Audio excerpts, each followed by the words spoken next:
4 months also because we have to get back our funds as soon as possible. How do we credit vet? Two things. Number one, we try. At the beginning, we were working with individuals and we got our hands bound. So what we've done in the last 1 year was to sign agreements with corporate companies where they deduct directly from employee salaries and pay us. That's one. Number two, we've also partnered with cooperatives. That has helped us to enter into the civil servant market. They are actually our big market because civil servants are not that highly paid compared to counterparts in the private sector, some part of the private sector. So we have a lot of civil servants who are customers, and we leverage their cooperative to get our funds. Okay.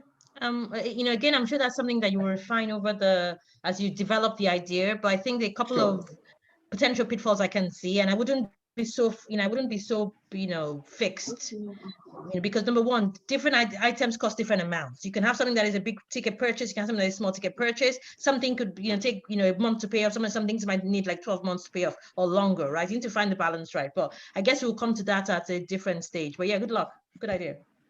Thank you. Yeah, so hi. I agree with Bola. You didn't answer Lino's question. Correct. I don't think you answered it correctly. Because I've used a service like this before in America called Pay with 4. Pay with 4 does exactly what you do. Pay with 4 is they do 4 installmental payments. They break it down at checkout. So it's just a small widget that you plug into different websites.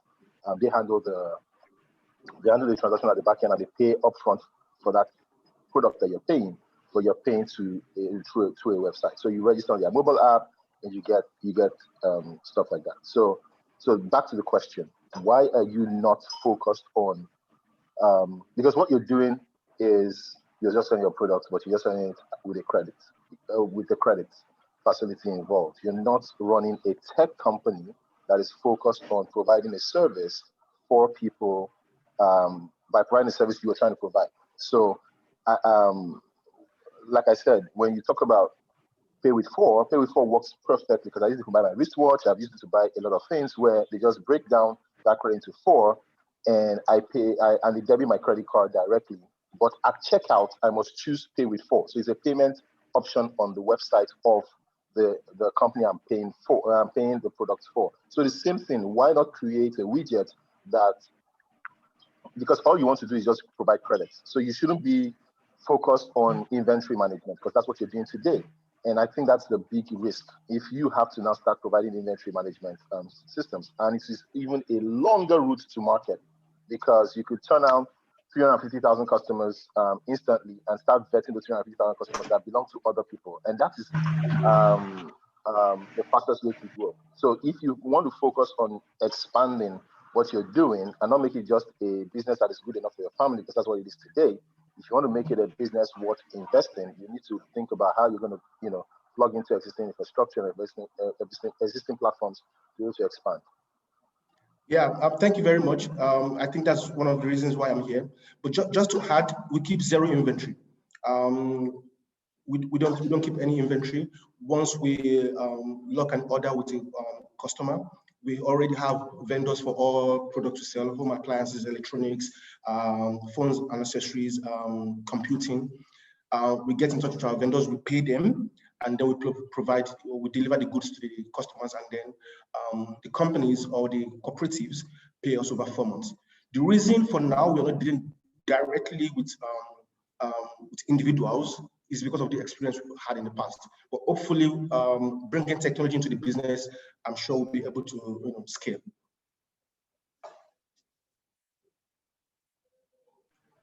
So, any other feedback? So let's move quickly over to the next person. Paul, sorry, you wanted to say something? Yeah, I just have a particular thing. First of all, how long is the feedback and question session with the mentors? So 1 minute pitch, and how long should we speak for afterwards? So ideally what we have is actually 1 minute for each one of the founders to actually pitch. So we just probably have maybe like a 1 or 2 minutes short to deal with those issues so that we can quickly be able to cover everyone that we have. And the other thing is, I don't know if it's just me, but I can't see Sharif's profile on the platform. Oh, okay. I think Ikena, please help with that. And please don't let us as well forget to rate them at the back end as well. I struggled as well. It's you know, I think his surname is Sheriff something. It's you know, yes, I struggled to find it as well. Sheriff Alubankudi is what is Sheriff on the Alubankudi, platform. Pay Small. Yeah. Got it. Exactly. The name. Yeah, I was confused as well. Also to feedback to all other founders, when you're in a pitch session like this, when you're trying to log into a pitch session where you want people to quickly notice you, or you want investors to quickly get to know you, when you're addressing yourself, it's good you put, say for instance, Sheriff Alubankudi in bracket paysmallsmall.com, so they know exactly who you're talking to and all that as your name. You could even put the website, when you're trying to log in, you put the name of the company as your first name while your full name as your last name, so that it's easy to address and identify you. All right, thank you. Brilliant. Okay, so we move on to the next person, Paul Adisa.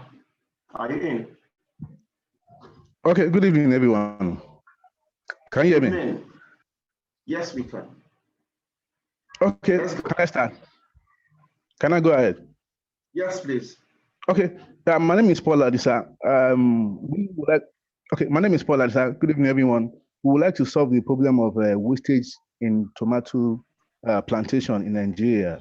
We discovered that Nigeria as a country plants over 65% of tomato cultivated in West Africa.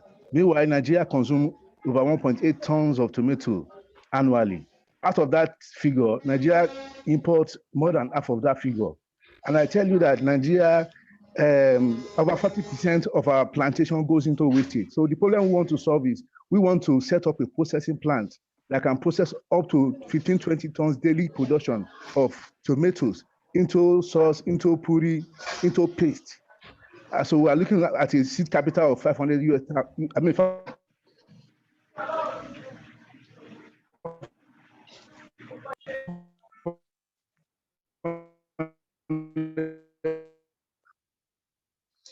Thank you, Paul. Your time is up. Hello, Paul. I think his network is disturbing as well. So, hello. I don't know if you can hear again. Hello, Paul.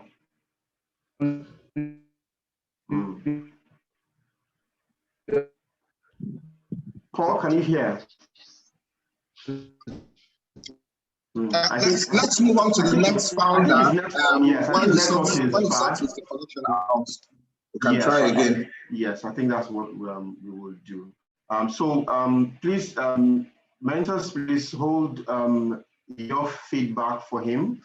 We'll move on to the next person. You can as well rate now and then give feedback to him later. So please, let's try and do that. Let's try and rate him now, and then when he comes back in, we'll probably get his feedback. And please, okay, so the next person is Olatunji. Yes, good evening. Good evening, everyone. So my name is Toyin Arolo, and my idea is called EVA, EE-VA, and it's a platform for busy professionals with so many things to do to find help. This help is skilled, efficient, reliable virtual assistants who would mainly provide secretarial services. These hardworking professionals who are my target market need time to do the work that earns them the most. EVA will focus on secretarial chores such as transcribing, research, handling schedules, working on Excel spreadsheets, and a lot more. As a longtime professional with over 20 years work experience, a busy wife, a mom, with a desire to do so much more, I'm eager to provide a service to help professionals soar. I require strategic alliances and professional mentorship to breathe EVA to life because it's a baby. Thank you. Great. So mentors, feedback. I think the nature of the feedback should just be direct so that they can just take the feedback and then we'll be able to move on so that they don't spend a lot of time them re-explaining things. So please kindly just help with that. Yeah, so can I go first? Yes, sir. Yeah, hi, Tony. So in a nutshell, like I really didn't get it. She said secretariat work. Eva is going to help you do this, that. What is it? Is it an AI? Is it a human being coming to sit with me to do my work? What exactly is it? And Okay, how do you tend to charge for it? Okay, so it's a platform where people can come and find virtual assistants. We're going to have a website starting out, but basically a link between the virtual assistants and busy professionals. So if you come on and you have a number of tasks to perform, or you need a virtual assistant for a month or for a year, you will get it on Eva. How do you think that works? Do you think that that's real? Like I want to, what do you mean virtual assistants?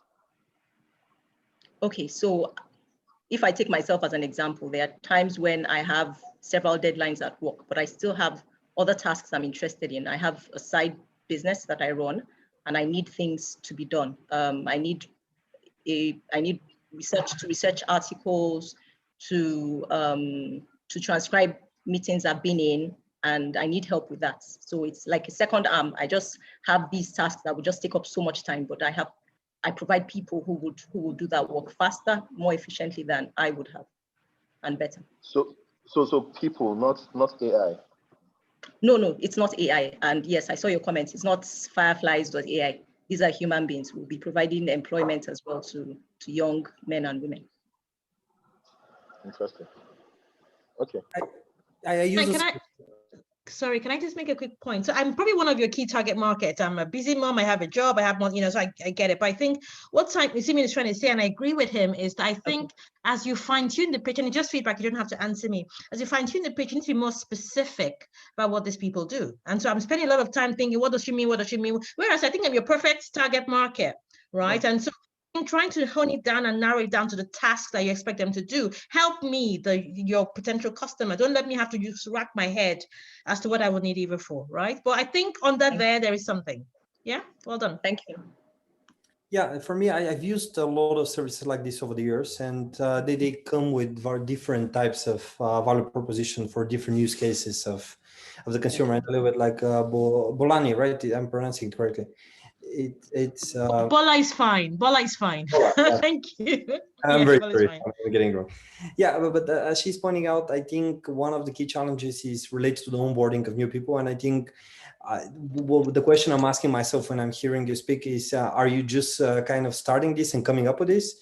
Or have you already kind of onboarded a bunch of customers and a bunch of virtual assistants, and they're working together? And the typical founder of a company like that I've seen get traction is somebody who used to be some kind of a high-profile executive assistant, typically to some CEO or something like that.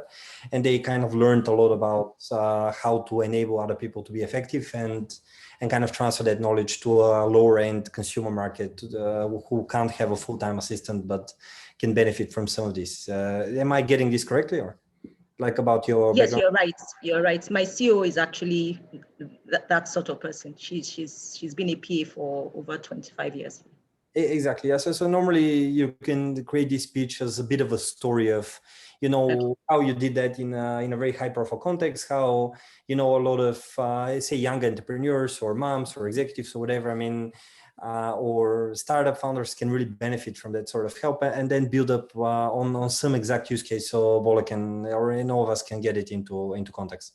And if you've done already, some numbers make sense. Yeah. Okay, thank you. Yeah, Lino just broke everything up.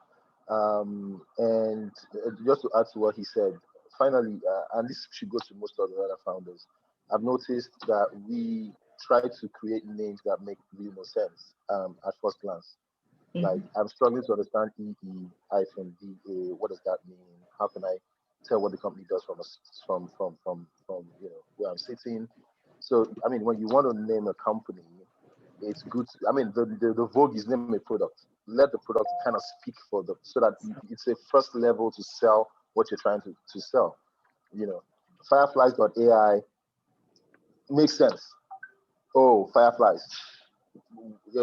It's an AI company. What do they do? I go deeper, and trying to figure out what it is. But EEVA, I'm asking myself, what does that even mean?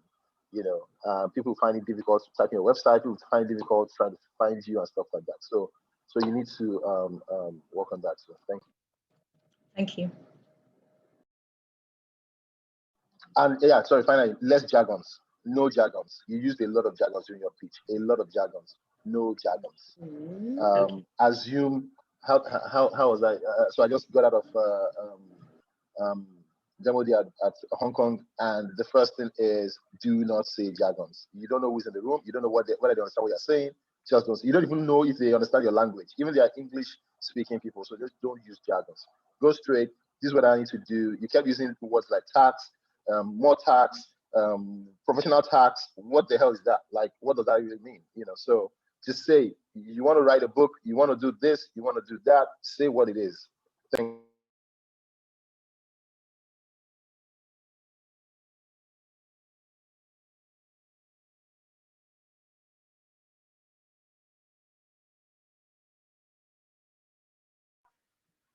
In the meantime, I think Paul Adisa is back. I don't know if you can share your feedback with him so that we move on to the Oluwase Yajimoko. Please be ready. But do you have any feedback for Paul Adisa? Okay, I'm sorry. Hi guys. Just before your pitch. Good evening, mentors. Just to say that, you know, this is just the first, this is just the third week of the program, and a lot of them are still at ideation stage. So their pitch may not be exactly well built out. And we expect that at this stage, you just hear about what the idea is and whether it looks like it's something that will work. And then if there is any feedback in terms of, you know, what they need to look out for as they begin to build, you share with them, but they're not supposed to respond to you again so that we can save time, because there's quite a lot of them who have to pitch this evening before we get into the mentor presentation, so that we can try and save, you know, your time, because we know that you are all busy.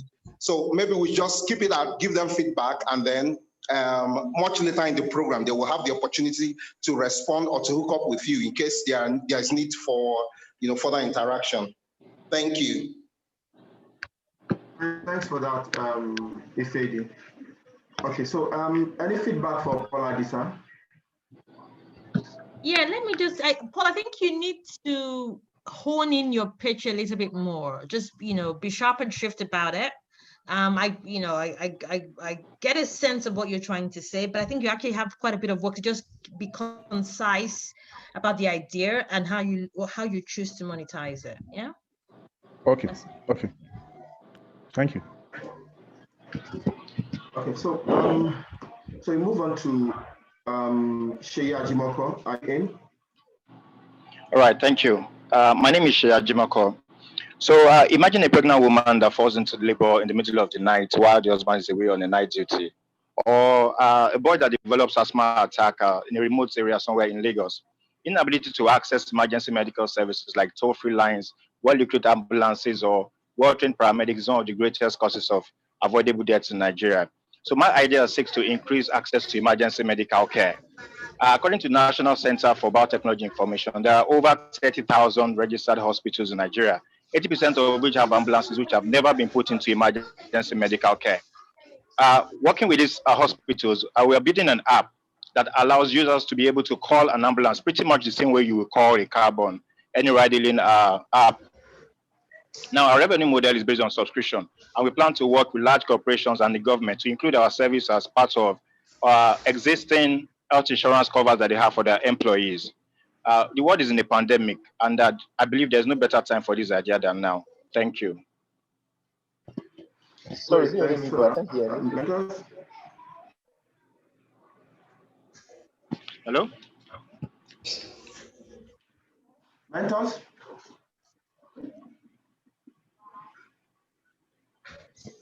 Nobody? Really?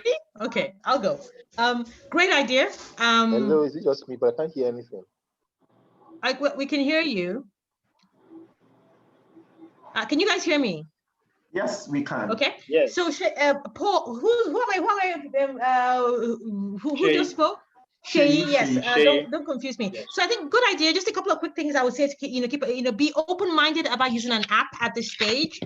This market is a tough one for apps, and so rather than be fixed on an app, look at other ways or other channels of other channels of going to market or other channels of discovery or access of your service, right? Maybe perhaps an API into existing services or existing apps, maybe other, USSD as well. There are other channels that work better in this market. But at the, you also have quite a bit of, it's not an easy thing you're trying to do. There's a lot of work to be done. But, fundamentally, good idea. Well done. Thank you. Any other mentor? I missed a big part of the pitch. I'm sorry as well. I had a distraction here. Okay, that's fine. Okay. Please, as much as those who have who listen through, please just provide your ratings as well for Seyi Ajimako's page. And so we move on to the next person. Olushola Alanipekun, are you in? Yes, I'm here. Can you hear me? Yes, loud and clear. Okay, very clearly, right? Yes. All right, thank you. I'm Olushola, founder of FuyeCredit.com. We're building a platform that provides a space for ride-sharing drivers, ride-hailing drivers to where they can request for fuel on credit with an opportunity of paying later affordably. Data are shown has more than 20,000 drivers across digital platforms where that service 7 million app users, which generated about 292 million USD in year 2020. So at Fair Credit, we believe that data had already shown that these drivers don't have access to credit and financial product. So this is what we observe. Thank you. Your time is up. Wow, amazing.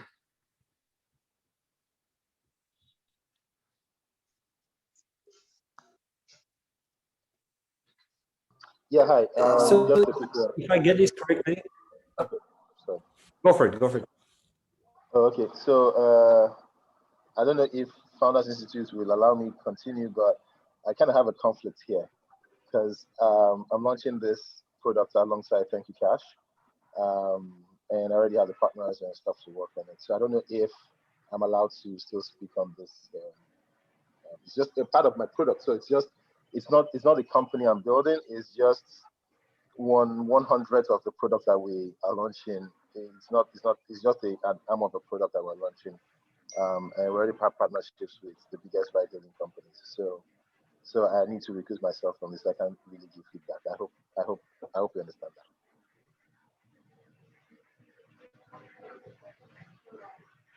Okay. So any other person? Yeah, I have to admit I didn't fully understand the product. Again, it's a solution around was it cab drivers who basically are getting a credit service of some sort, or sorry, the passengers, cab drivers are getting credit for using the services? No, they request for fuel. They have a platform where USSD, or we hope to develop technology where if they run out of cash, they can request for fuel at grade A stations across brands. Okay, but who runs out of cash? The ultimate customers or the drivers of the ride hailing? Yes, like Uber drivers and Bolt drivers. Got it. And why is crediting them some kind of why is the use case around giving them credit a special one? Because they buy something particular, or because you know something about them that you don't know about other, like for example, because you know their driver performance? How does it work? Okay. We did the primary study, and from primary research or from our studies, we noticed that most these drivers, they are actually not, they are always low on cash and without access to cash or fuel, they cannot do their work. It's a critical component of being active on any platform, as it were. I get it, and because you can because of their employment status, they are not salary earner. The Uber or Bolt of this world don't see them because of their employment status. So they are not rated by regular commercial financial institutions. So they struggle. So they have to source for. So we have like a niche where that don't have access to appropriate credit.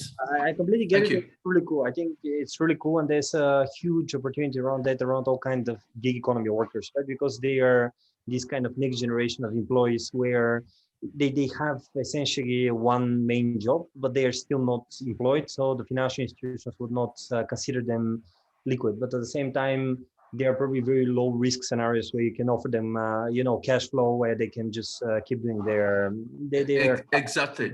So that makes perfect Thank sense. Yeah, and then also you have the angle where you can collect, probably information from the ride sharing platforms where you can actually see that these people are working and performing, and kind of just give them some kind of a credit rating based on how well they're doing their job, if you want, right? Exactly. Yeah, right. I think there seems to be competition. What's your understanding of the competition around that space? I mean, we know one person is launching something there, right? Yes, I know that companies like CredPal had come up with a credit card in Nigeria, which is an alternative for people that can go around, and a lot of social lending platform that one could access, or things like quick loan from Guaranty Trust Bank. Those are alternative sources. So what we need to do. Hello, can you hear me? Yes. All right. So at this session, right, just take feedback from the mentors. Yeah. You don't need to respond to them. Number one, there's no time. That's the question. Yeah, you really have not fully developed the idea fully in the program. By the time you get to mentor idea review, you get enough time to get feedback and then tell your mentors exactly what you're building at that point. But at this point, just take feedback from them, okay? Thank you. Thank you very much. One thing off the back of, sorry guys, can I just add one thing quickly off the back of what Lino said? So I think the idea is good. The one thing I will say is this: I think you're narrowing the use cases too early, right? And by being restricted to only, I think there's a few additional product extensions that you could offer with no effort at all. So maybe car servicing, repairs. I mean, all within the same demographic, et cetera. But by starting off and saying it's only fuel, you might be cutting off really potentially lucrative product extensions. Simple. Thank you. Okay, thanks for that. So we move on to the next person, Olatunji Borofis. Yes. Hi, everyone. My name is Olatunji Borofis, and the solution that my team and I are developing is a web platform that provides competitively priced working capital to SMEs through a crowdfunding accounts receivables factoring platform that helps them to unlock their trapped cash flow in a cheaper, faster, and automated way.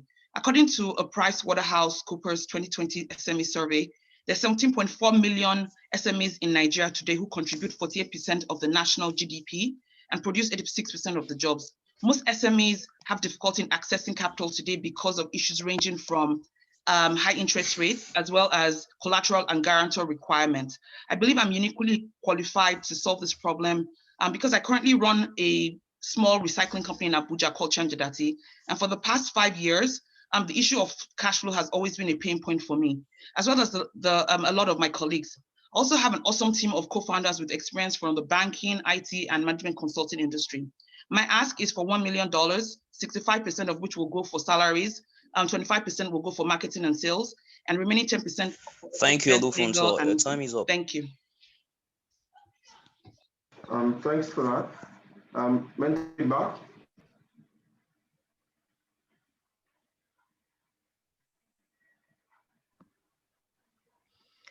Okay. Okay, I think it's a fairly crowded space. So it's a fairly red ocean. There's quite a few people, there's Lydia, there's quite, quite a few people, I think, in that, given that the likes of Quick Credit have crushed out a lot of salary earners, right? There's a lot of people, a lot of startups in that space, and so I think you have quite a bit of work cut out to set yourself apart and create a unique value proposition. Just my initial comments. Okay. Thanks. Any other mentor? Yeah, thank you. I mean, I like what you're doing, but at the end of the day, like I say, to a lot of startups, you need to be able to uniquely identify what makes you set you apart. This is really, really, really, really a crowded. There are a lot of people you don't even know in this. I mean, I can count off the top of my head about 100 different companies trying to solve the same problem. It's really, really there. The problem is still there. But if you can create a niche for yourself and focus on a certain kind of market, maybe it will make more sense. Rather than trying to get, as much as you can from supply chain financing and all the other.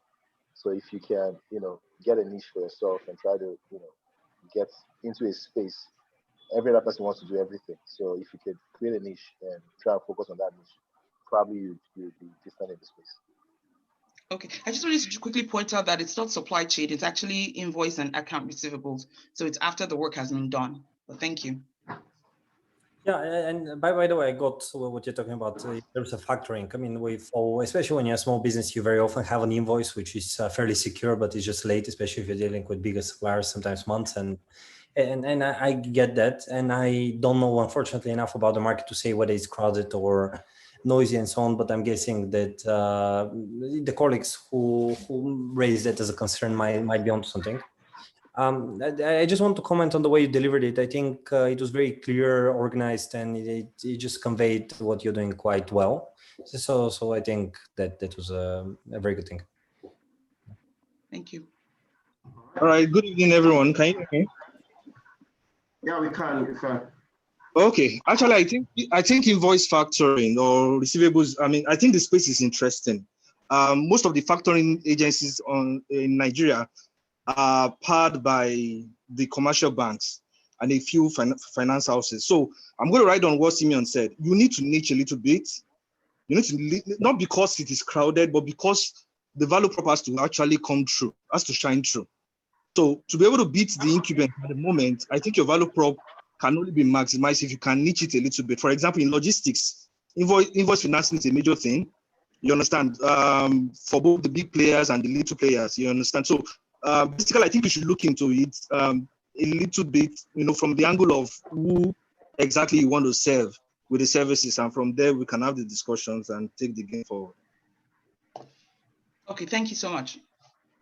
What I would add actually, because it's a peer-based approach where kind of retail people are giving the credit, I would compare that to peer-to-peer lending, for example, where at least where I come from, you can make 9 to 12% a year on the money you put on peer-to-peer credit platforms, and the dynamics of factoring quite different, where the rates are high but the periods is low, so you probably have to reinvest it many times. So that's something I'm curious about. Is it going to produce better yields than crediting individuals, like for your next iteration? Don't answer now. Just Right, thank you. Yes. Right. Thanks a lot. Thank you. So we move on to the next person, Olubukola Asende. Good evening. Can you hear me clearly, please? Okay. Yes, we can. Good evening. My name is Buki. Thank you. My name is Buki Ashembe, and I am the founder of Africana. An Africana which started 4 years ago as a membership community with over 500 members, is creating an online platform for creative SMEs in the health and beauty sector, fashion and craft sector, to enable them have access to business resources and educational materials using our vast network of seasoned experts, trainers, and mentors. The vision is to build the future of commerce for African creations. My expertise in digital marketing, content marketing, website development, and connecting people makes me qualified. 2 months ago, my team and I reached a new record of closing 6 members in 2 days. I'm seeking $300,000 in funding, which would enable us have better advertising budgets, human resources, and also be able to have technological solutions. Thank you. Okay. Thanks for that. Mentors?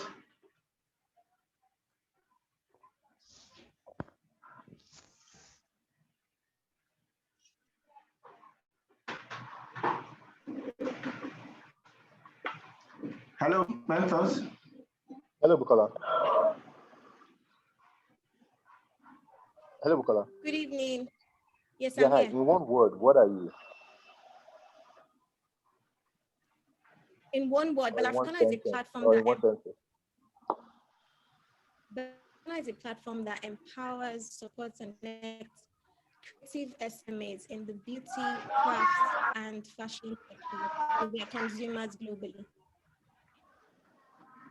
You've really not said anything. You empower. Sorry, I don't understand what. You've really not said anything. What is Bella Africana? Balafrikana currently is a community platform. However, we are looking to actually build an e-commerce platform where these creatives are able to trade globally.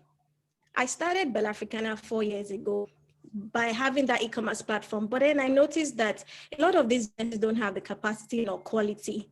So I decided to work backwards and empower the products, and empower the business owners who are making these products to be able to meet international standards. So we started by having this community so that when it is time for the e-commerce platform to be made, we have quality business owners who are able to actually trade globally. So you're training business owners. Yes. So right now, the online community is Hello, to Bukola. give them access Hello, to. Buki. Hello, Bukola. Can you just take the feedback from Simon, right? And the mentors? Yeah. Okay. One day, I'm really confused, Bukola. I'm really confused. I'm trying so hard to understand what you're trying to build, but it's like it's all over the place. I don't understand if it's an e-commerce site. I don't understand if it's a training institute. I don't understand if it's a blog. Like I can't really tell what it is. Yeah, I sort of struggled to get what you're trying to say as well. I think it sounds to me like a product marketing agency, right? Which is really what you're trying to do. I help you create your product, take it to market, make it look good. Which is not really, which I then worry about because it will struggle to scale, because actually it relies on you and the skills that you have. And so that's with the model at the moment, I think that some thinking is required. You're not giving feedback now. What it sounds to me is that you are taking skills that you personally have, and I worry that trying to replicate that on a large scale, because it's only one of you, right? How many people's websites are you going to create? How many people's digital marketing strategies are you? It sounds to me really like a digital marketing agency is what you're trying to create. And there's nothing wrong with that. But I think, the proposition needs to be clearer. And my worry is if you're taking $300,000, how long, scaling will be tough. And so how would you ever return on that money? That's where my thinking is at the moment, but it's early days. I think the idea can be fine-tuned a little bit. Yeah. Thank you.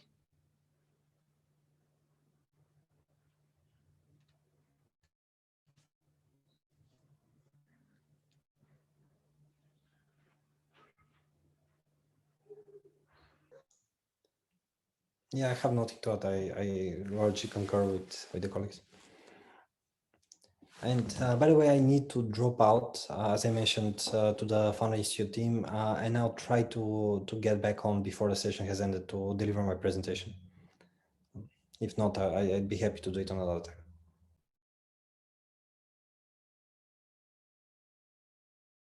I didn't get that. Hello? Yeah, I was just sending an email that there was a time zone mix-up, and I only had 1 hour at the moment, and I need to join another call, which I couldn't move, unfortunately. I tried during the session, and it's going to last about 90 minutes. So if the session is still come back. I think you can take care of that backend. You cannot take care of backend from your end. Yes. So let's move on to the next person. Olayemi, are you in? Yes, I'm here. Can you hear me?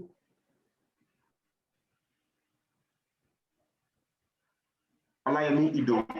I'm here. Can you hear me? Okay.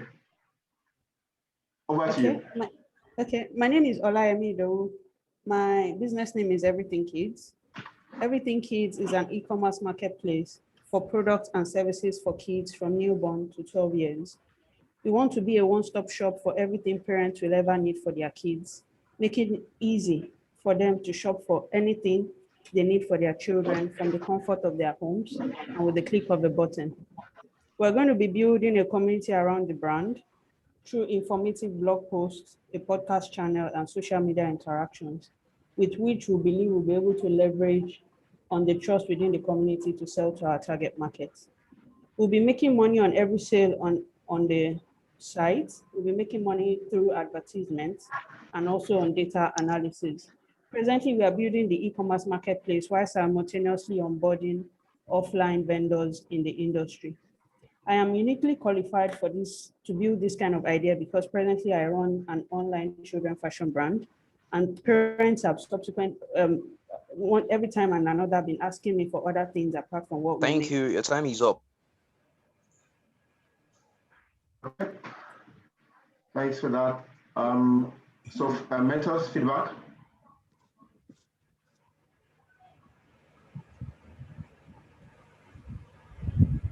So basically, so basically, you building, that's Yemi, right? So you're building e-commerce for kids products. Yes, sir. Simple. So Yes, just sir. a shop for kids products, but online. Yes, sir. I mean, there's nothing wrong with that. I just fear that it is too niche. I don't see.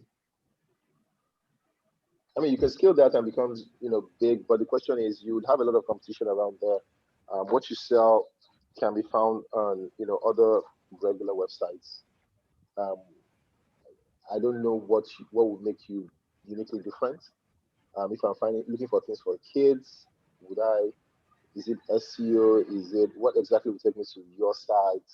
What is that unique selling proposition that would make me think about you and not Jumia or Kunga when I'm looking for things that I want to buy for the kids and stuff like that? So I think you have to work on that, because I didn't hear that in the pitch. I didn't hear exactly. I mentioned we'll be building a community around the brand. Like we'll have an informative podcast, blogs, and let me just take feedback, right? Okay. Yeah. So I mean, yeah, you're building podcast, blogs. Are you saying parents will start listening to podcast, blogs for their kids, because the kids can't really buy anything? So you need to really think deep about how you want to approach that. Else, you probably not. You're already in a very, very difficult market. So making it more difficult by trying to create a niche becomes a bit of a problem. So you need to figure out exactly how you want the product to be perceived by the customer. And always remember that in e-commerce, everybody only remembers to buy when they need to buy. Nobody just goes around sitting down listening to blogs or playing in the community. They only remember to buy when they need to buy. It's not an everyday thing. So you always have to think about that. That's my feedback. Thank you, sir. Yeah, I mean, when I heard your pitch, I was like, oh God, not another marketplace. Like, everybody thinks that, e-commerce is really, easy to do. It's not, it's really hard. You're competing with people with really, really deep pockets. And so already I'm worried, I'm scared for you. It's going to take a lot of effort, a lot of money, a lot of investment to get it somewhere. Now, if you're already doing a brand for kids, I wonder why you're not focusing on blowing that up a little bit more, right? And building a name for the brand and trying to grow, scale that up, as opposed to going the e-commerce route. That's just my immediate thinking. Just an initial, oh God, just worry for you. So I think there's a bit of thinking that needs to happen to sort of set you apart from the really, Shein is coming to Nigeria. Amazon is coming to Nigeria. All of these really big names are coming to Nigeria. Alibaba is in Nigeria already. And these are the guys that you want to compete with. It's hard work. Yeah.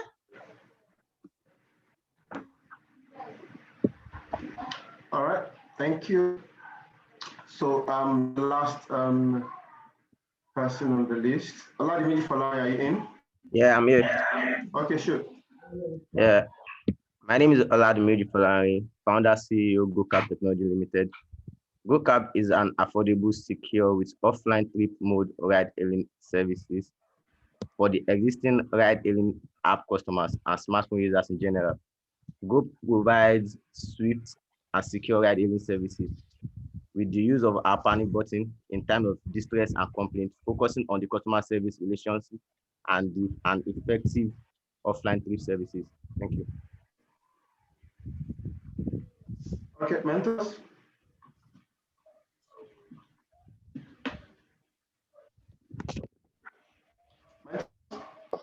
Wow. So I didn't hear this on your pitch, but I quickly read through your quick review on the Mentors platform, the market platform.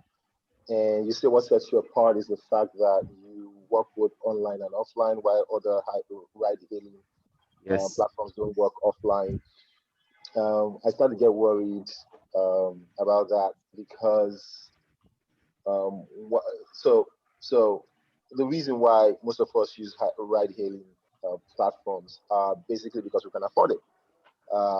It's not because we are in a panic mode or wanting to get out of a situation fast. It's because I can afford to get a boat on Uber Drive. And for me to be able to afford it, it means I can get data. And for me to be able to get data, it means I can have a phone. For me to be able to have a phone, it means I can pay for the service. Now, if I don't have data, I'm asking myself, is it just in panic mode? Would your system be taken because it works? I mean, who is your target customer? You really need to backtrack a bit and look at your customer. Does your customer really need this service? Because you're going to fight against a $1 billion business like Bolt, or hundreds of $1 billion business like Uber, or the other likes that are coming in. Why would you want to create another competition? Why not create essential services or extended services to their own customers? I mean, this is just things that just came to mind. When I heard ride hailing, I'm like, okay, what do you think you can do better than a $1 billion business? I mean, what's the need? And you go, I want to go offline. Going offline doesn't make any sense. Like, if the customer you're trying to, my mother in the village wouldn't take a ride hailing platform because she doesn't have internet. Like, it doesn't make sense. So for me, I would say take a deeper look into what you're trying to provide and look at the competition that you're trying to fight against, and figure out a real unique selling proposition. Going offline is not I don't think that's a unique selling proposition. Going offline is not among the major. It is just an added service. Just take the feedback, please, okay? Feedback. Yeah, just take the feedback and let's move on. Yeah. Okay, can I say something? Any comment? Can you hear me? Yeah. Okay, I'm talking to everybody. Yeah, I'm talking to everybody now. Just observing your body language, I just want to give some perspective to the entire what the entire process or the accelerator process will look like. You understand? So I would like to advise everybody that don't take things personally, right? When you pitch, the responses of the mentors would be both objective and subjective. So you don't need to take it personally. I mean, I'm a mentor here, but I'm a founder. I'm a delegate in another accelerator. I mean, this is something. This is a career you want to build out. You have to deal with both objective responses and subjective responses. So the feedback, the way to view the feedback is that you'll be seeing opportunities to get better at pitching, opportunities at getting better at articulating the proposition you're trying to push, opportunities to get better at showing a point of difference in whatever you're trying to get to market. You understand? So it's just something I'm trying to let me tell you, it's just fun. It's just all fun and games. You understand? Get better every week at articulating exactly what you want to do under 3 minutes, under 2 minutes, under 1 minute. You understand? Get your elevator pitches, right on the money. And that's just what will get you by. I mean, whether the responses are subjective or objective doesn't really count. What is important is that you do get across.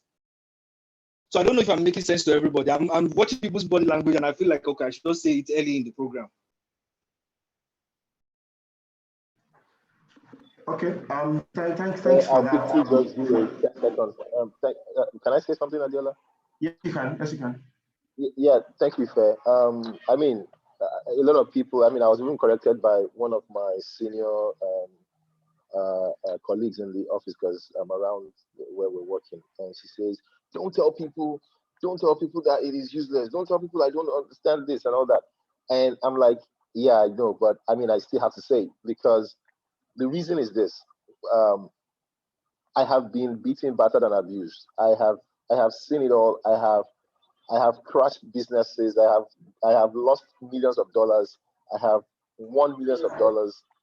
There's a lot of things that have gone wrong and right. So when I see people trying to make the same mistakes I made, hello,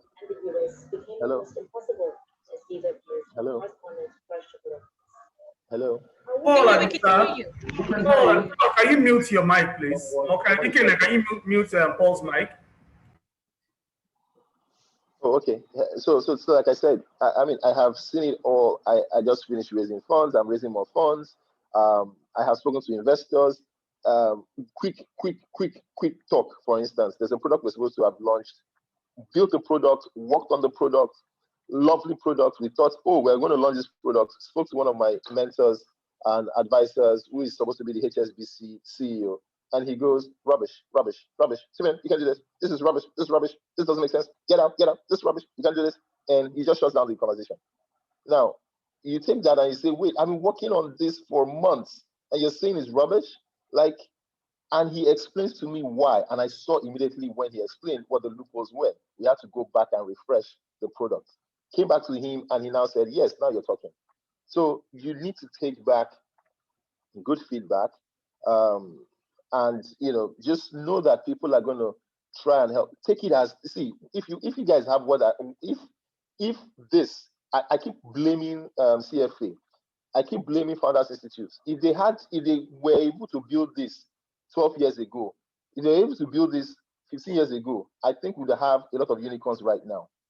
The first set of guys that came out in the startup world did not have anybody telling you anything. We learned how to do legal documents. We learn how to talk to investors. We learn how to do a lot of things on the go. So guys, take back feedback, learn. Don't take it that it is something somebody's killing you out. Always remember, you have built a company. You've worked on this pitch, for instance, for months. You've only given the person that's listening 1 minute. If the person doesn't understand it in 1 minute, the person is only giving feedback based on the 1 minute the person is listening to. So do not, don't hold that against anybody. Thank you. Thanks a lot for that, and I think that is an important aspect, particularly when people go back to go and reevaluate the feedback that the mentors have given. So very quickly, let's go into the mentor presentations, and I'll be starting with Bolanle Afuye. She's a global expert, highly skilled in digital marketing, data product development, product marketing, customer insight, customer analytics, customer analytics, and big data. Over the last couple of years, she has brought to marketplace several innovative services in Nigeria: 9 Mobiles API program, RCS, 9Pay, Google Direct Career Billing on Android Play Store, Facebook's Flex, Cloud9 Music, Nigeria Game Store, and hundreds of other services. Many services have successfully increased 10 times over the several that have been unique or first to market. Please welcome with me to this session, Bolanle Afuye. Over to you.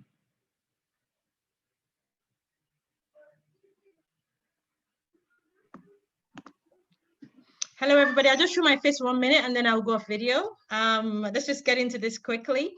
I tend to talk quite fast. So if I start to get fast and because I get excited, please just send me a note or something so I can slow down. Okay, let's get into it quickly. So I want to talk today about customer development. He has explained who I am, so I'll just get right into it. So for customer development, right, I like to use this framework. It's a 4-stage thing that sort of takes you from fresh idea all the way to scale. There are 4 stages of it, and the whole idea is that the method guides you through a systematic method of searching for a successful business model, right? And the reason for that is so that you can mitigate all of the risks associated with being a startup. Now, today I'm not going to talk about all the 4 stages. I will just focus on the first 2 because I think that's what really pertains to the stages where you're at. And yeah, we can take questions towards the end. I also cannot see chats, so don't, I'll catch up with whatever sort of you drop in the chats later. Okay, so let's talk about, spend some time on customer discovery and just talk through some of the key activities that I think you need to go through. The whole idea of customer discovery is that you get your vision and translate it into a model that's testable, right? And you create hypotheses that you can then go to market and test. And then we'll talk a little bit about customer validation, how you validate the hypotheses that, arise from the customer discovery stage, right? So that you can then make it repeatable and really then find scale. I like to sort of talk of my, sell my own, blow my trumpet as a 10x evangelist, in the sense that my own mission in life is to help businesses scale. I run a product marketing agency on the side, and our focus is really to take startups and help them scale up their businesses. So that's sort of what I will focus on talking about it, a little bit today. Okay, so in customer discovery, the first key activity at this stage, from my point of view, really is assessing the market opportunity. That's always the starting point. Is it worth your while? Is there money in this thing? Is the, and there, a couple of key estimates or key market estimates I think you need to be thinking about, right? You need to understand what is the total addressable market? Now, technically the definition for that is the maximum market demand for your product or service. What is it? Is it sizable enough? Is it big enough for you to get excited? Is it worth all this effort and the money that you're looking for? And then next, you need to understand what your served addressable market is. Now, this is the portion of your total addressable market that you can target and really feasibly reach, right? So that's really what is realistic, for you. And then you need to focus on target market. Now, in my own everyday job, I spend a lot of time in honing, who is the customer, what makes them a target market, how do you position yourself with them, how do you address the needs that they, have. But I think that will come later on in the program. But today is just to give you a high-level view of, you need to have a good sense of, getting these estimates out. Now, the question is, how do you come up with the estimates? And I think there's a couple of ways, and I'm trying to drop some tips on this. I think you need to use, number one, a combination of primary and secondary research. Secondary research is probably the best place to start. What data is available? Is there data that has been, made available by verifiable sources that has been validated? Is there a starting point? For example, if you're, running a farming startup, you might want to go and look at, perhaps a World Food Program estimate of the market for tomatoes in Nigeria, for example. And that usually is a good place to start. Say, listen, what am I even dealing with here? How much is in play? Also, you also need to think about primary research. I think a lot of times founders sort of find it easy to just use anecdotal evidence or just rely on what other people have said. I think it's very, very important that you do a combination of both primary and secondary research to do this sizing, this market sizing, so to speak. Now, from my personal experience, I like to do like both a top-down sizing and a bottom-up sizing. And there's 2 reasons for this. Now, an example of top-down would be, for example, to say the market is worth $200 million, right? And therefore, because this source says the market is worth, $200 million, I think realistically, my company can aim for 2% market share in the first 12 months. And therefore, 2% market share looks like this. And therefore, the number I'm chasing is X, is 2% of $2 million, right? These hypotheses and KPIs become very important later because it helps you understand, am I on track, am I not on track? Do I need to be considering, am I moving in direction I want to, or should I be considering alternatives? A bottom-up approach is different. And so what that looks at, it looks at your own capacity, right? And says, what it is that can I put out? Now, for example, I run a small startup that does food processing, right? And in order to get my plan or my number, what I had to do was I looked at my production capacity to say, listen, I can put out X kilograms per month initially and then scale that up slightly, and which means that actually the total amount that I can chase my first year of business is about 25 million, something like that. Because it's a bottom up based on actually what I can do. I think that's a simple, I'm going to keep it quite simple, but I think it's worth just spending some time figuring out these numbers and how it pertains to your business specifically. Okay, let's move on. Now, once you have sized up the market, right, the next thing I think you need to do is to understand your business model, understand it very, very well. Now, the tool I think is best for this is a business model canvas. It's like a lean, a lean canvas, but I like this specific because I think it helps you, it forces you to look at all of the, at the top level, all of the key things that pertain to your business. So you're looking at what your, what are your profit centers? So what are the things that I need to think about to help me to help me generate money? So things like what are the customer relationships I need to build? What are the channels I need to go to market through? I can't quite see what is on the other part of the slide, so I'll let you look at it in your spirit. And what are the cost centers that I'm driving? Who are the key partners? In Nigeria particularly, I find that especially for startups, partnerships is a very, very key thing that a lot of people don't think about in advance. Who are the people I need to get on this journey to make it a reality? Is it government, for example? Is it do I need government? Do I need a payment partner? Do I need somebody that can help me reach a large number of customers? Do I need to partner with schools? All of these things you need to think about up front, right? Then how am I going to make money? What's going to cost me money? It sounds like very basic questions, but I think it's absolutely critical that you get it right. At the heart of it all, actually, I think is the most important thing. What is your value proposition? And it needs a lot of thinking, it needs clarity. I should be able to wake you up, from mid of sleep, and you should be able to tell me instantly what your value proposition is. And your value proposition effectively is the problem you're trying to solve. How are you going to solve it? How are you going to solve it in a way that's different to what everyone else is doing, right? So I think all of you go and create your business model canvases for your ideas, even at this stage. You understand the size of the market. You understand what you're trying to do, your proposition. The next thing then is to say, well, have I validated the problem I am trying to solve? Do I know that the problem exists? And can I quantify what it is that I need to solve that problem? And there are a couple of ways to do that. Now, remember that I spoke about, creating your hypothesis and having all of the hypotheses. If you have done your business casing right, for example, sort of numbers you need to hit to be, and you've set some KPIs. I need to get this number of customers. I need to get this number of people visit my website. I need to, I need to get this number of downloads, and all of those things. And so the next thing is sort of just set some tests and some milestones for yourself. It's called pass-fail test. Very simple thing to do. I've set myself this target or key milestones to say on day X, I'm going to have hit X milestone. Did I hit it? Yes or no? Very simple, pass or fail. Another way to validate the problem is to sort of do problem presentations. And this is where you sort of sit down, have conversations with customers, right? And what it is, they give you direct feedback about, not only about the problems that they're having, but they also give you a chance to sense check some of the assumptions that you've put into your model. Right, and so it's a back end, this really is a qualitative, primarily initially a qualitative, experience, but I think you also need to sort of back it up with some quant as well.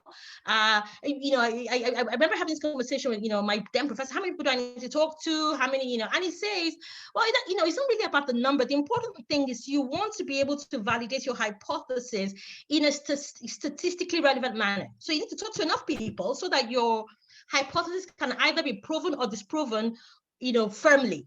Now, statistically, and forgive me, I'm a data scientist, at heart, and so statistically, you need to sort of hit the 95% confidence level, and so you need to sort of work backwards to say, if I'm going to be 95% confident that my hypothesis is correct, I need to talk to it's a math thing. Work backwards and see how many people I need to talk to be sure that my research is robust. And I've seen a lot of startups make this mistake where they just, I spoke to a few people, I spoke to my friends, I spoke to people around me. I mean, how is that a representative sample for starters, right? And so you want to be sure that you are being very specific and very intentional about the sort of feedback that you're collecting, how you collect it, to make sure that it is representative of the people that you're going after, or the population at large. Right, and then and the final way I would suggest about validating the problem is then to create what is called the customer discovery scorecard. And the way to do this is you would have had some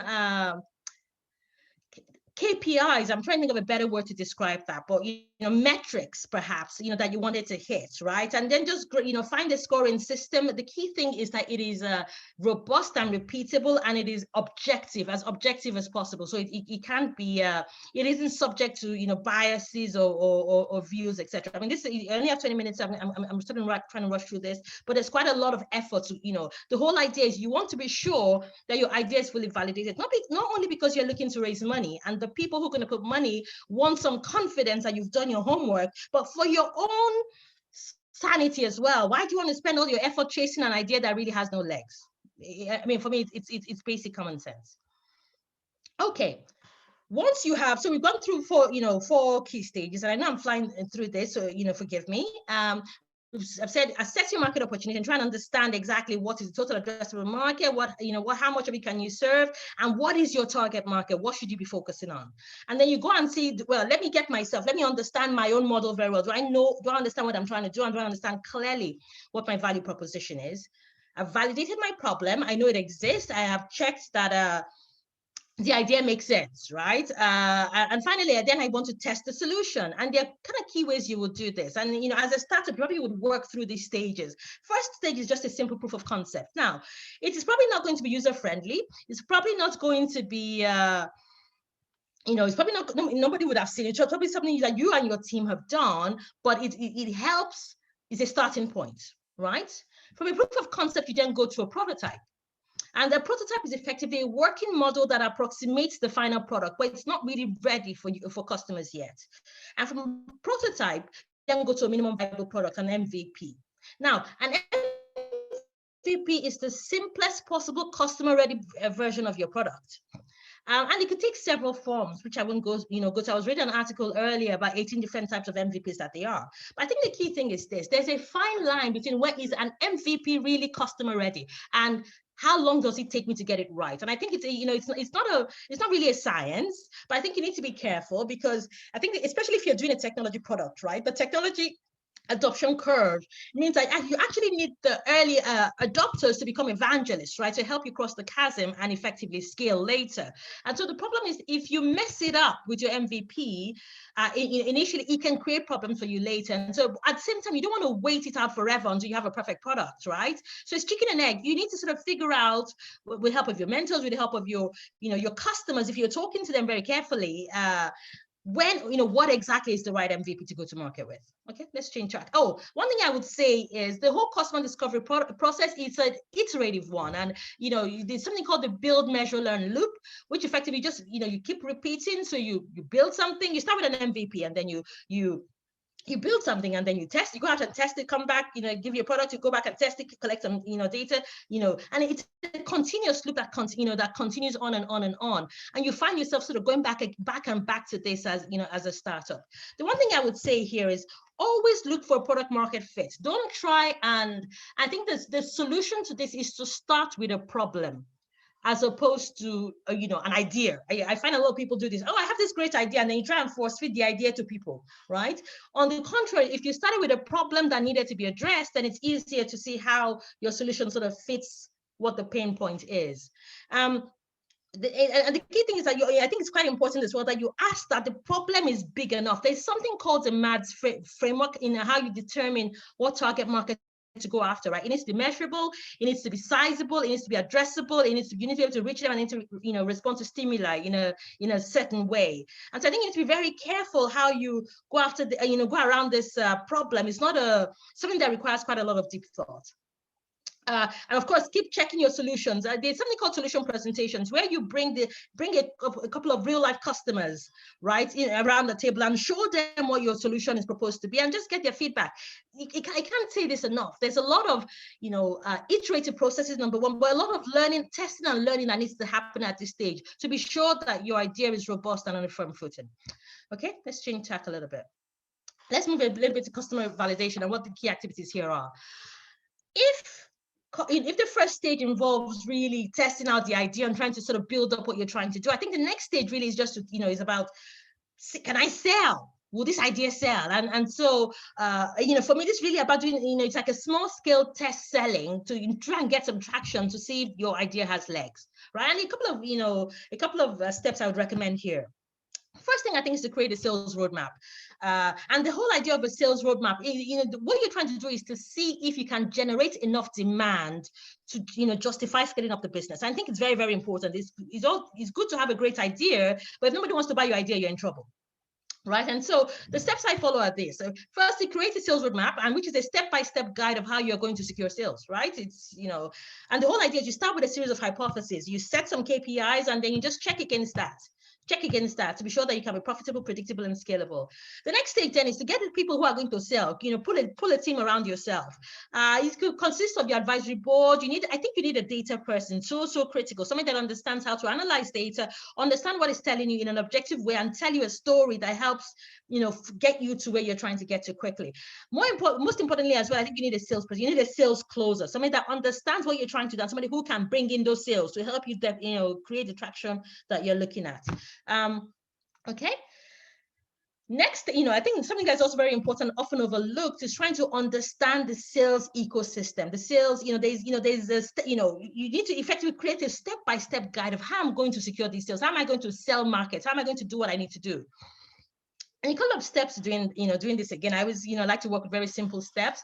First is to create a sales channel roadmap. And then what that does is it describes the path the product must take to reach the customer. Now, I find that sometimes people, forget this. If you're looking at the whole chain from end to end, right, you need to identify who is in that mix, who is in the, do I need to work with retailers? Do I need to work with, a third party, for example? What is their share in the whole, what is the role that they play in the whole value chain? Who do I need to, who can be bought over? Who is a partner?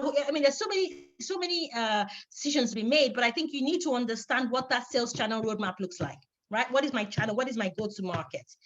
Secondly, you need to create an organizational map. So depending on who your customer is, right, you need to understand the buying process from their end of, who is the person that, if you're a B2B business, for example, who is the person that makes, has influence? Who is the person that's going to sign the check?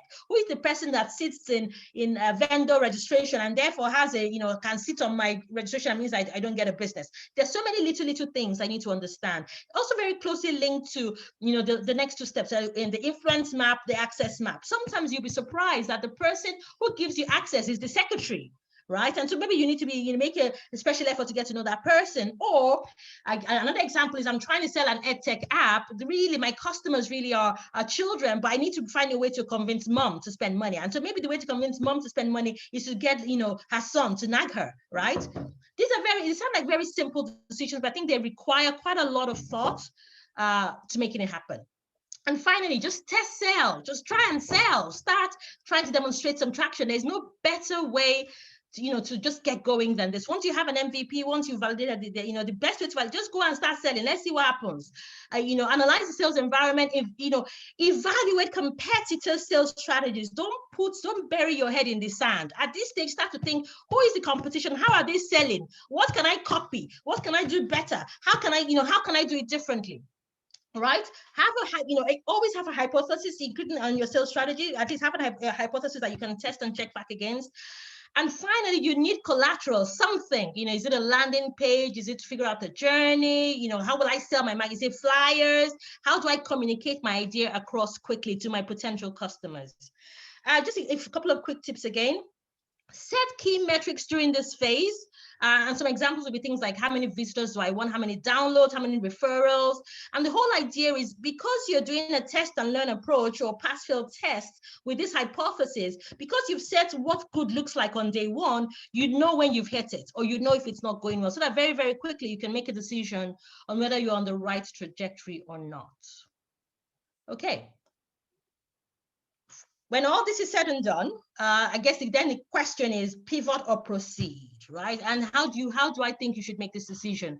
First thing is this: collect data, collect all the data that you can collect it in a systematic fashion, collect it in a disciplined fashion, collect it in a fashion that is decipherable, right? Don't just guess. Don't go on your opinions. Don't go on anecdotal evidence. Measure, test on facts. Right? So you're collecting data about customers, you're collecting data about markets, about finance, everything. Collect data about everything and analyze. This is why I think a data person is a key part of your team. If you don't have those skills, find somebody within your team that has data analytics skills or hire, because I think it can be what makes or mars you. I used to be a data scientist, so maybe I'm a bit biased here, but I think it's absolutely crucial. Assess and improve your business model canvas. Again, it's an iterative product. Just keep going back and keep going. If I take some feedback, test it with customers, change things a little bit, go back and update the business model canvas. It's an iterative process. And then finally, evaluate your cost structure and potential for profitability. And I think this is so important. Now, I know everybody wants a good exit, but I think when all is said and done, profitability is key, regardless of how long it takes to get there. And so keep that at the back of your mind. Is this idea going to generate money? Is it going to generate enough money? When is that going to happen? If funding doesn't come on day one, when will it come? I think that's everything from me. Questions? So I want us to keep our questions written down. I think some people have already written out their questions in the chat. I just want us to be able to run through every one of the mentors. No wahala at all. Thank you, guys. Thank you so much for the brilliant presentation. You highlighted critical issues that many entrepreneurs need to be able to pay attention to. Your product, understanding your product market fit, understanding your customers, validating product ideas, identifying what your value proposition is, and constantly deciding based on your data result whether to iterate, pivot, or scale up. So, thank you very much for that. I'll move very quickly to Ife Olatunji. I don't know if you're good to go. Are you there? Ife? Yes, I'm here. I'm trying to share my screen. Awesome, thank you.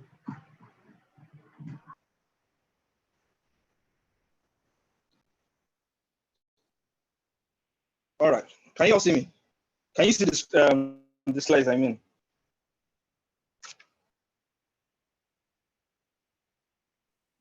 Yes. Yes. All right. I mean, Bolanle has done most of the work, so I'm just going to make some commentaries, as I move on. Basically, I'm going to share some fundamental things I need to have in mind when it comes accelerator or what's it called, an incubator system. The first thing to be sure of is the difference between a startup and a SME generally. So I don't know. I mean, I want to be interactive. What do you think is the difference between a startup fundamentally and the SME concept? I want guys to speak to me. I can't see your comments, so you probably need to unmute and talk. Hello, good evening. Yes. This is Alasa. Okay, go ahead, please. This is Alasa from Jobs. Go ahead. Yeah. For an SME, okay, there's a whole lot of a startup. They are both small businesses, but startup is one that can easily scale up further. But SME can be something you just do around the corner that may not necessarily, the expectation is not for it to go beyond the boundaries. But if it grows, fine and good. But a startup is one that starts from zero to, globally. Okay, fantastic contribution. Any other person? Any other person? Hello? Yes, go ahead. Okay, this is Alex. So just to add, a startup is a business that can scale in a very short time, that can scale largely in a very short time. Unlike an SME that can take quite a while and will still remain in some sort of confines. Oh, okay. All right. So, I mean, fantastic thought. The reason why I'm trying to give you the fundamental constructs at the beginning is for you to understand why the accelerator program is a little bit deep, right? I mean, listening to Bolanle, most people will have, they're going to have different reactions. Generally, some people will be thinking whether they can survive the entire cohort. If you have to, this is just customer development. We have about maybe 10 other modules to cover, 10, 11 modules to cover, and each one of them multiple frameworks. You understand?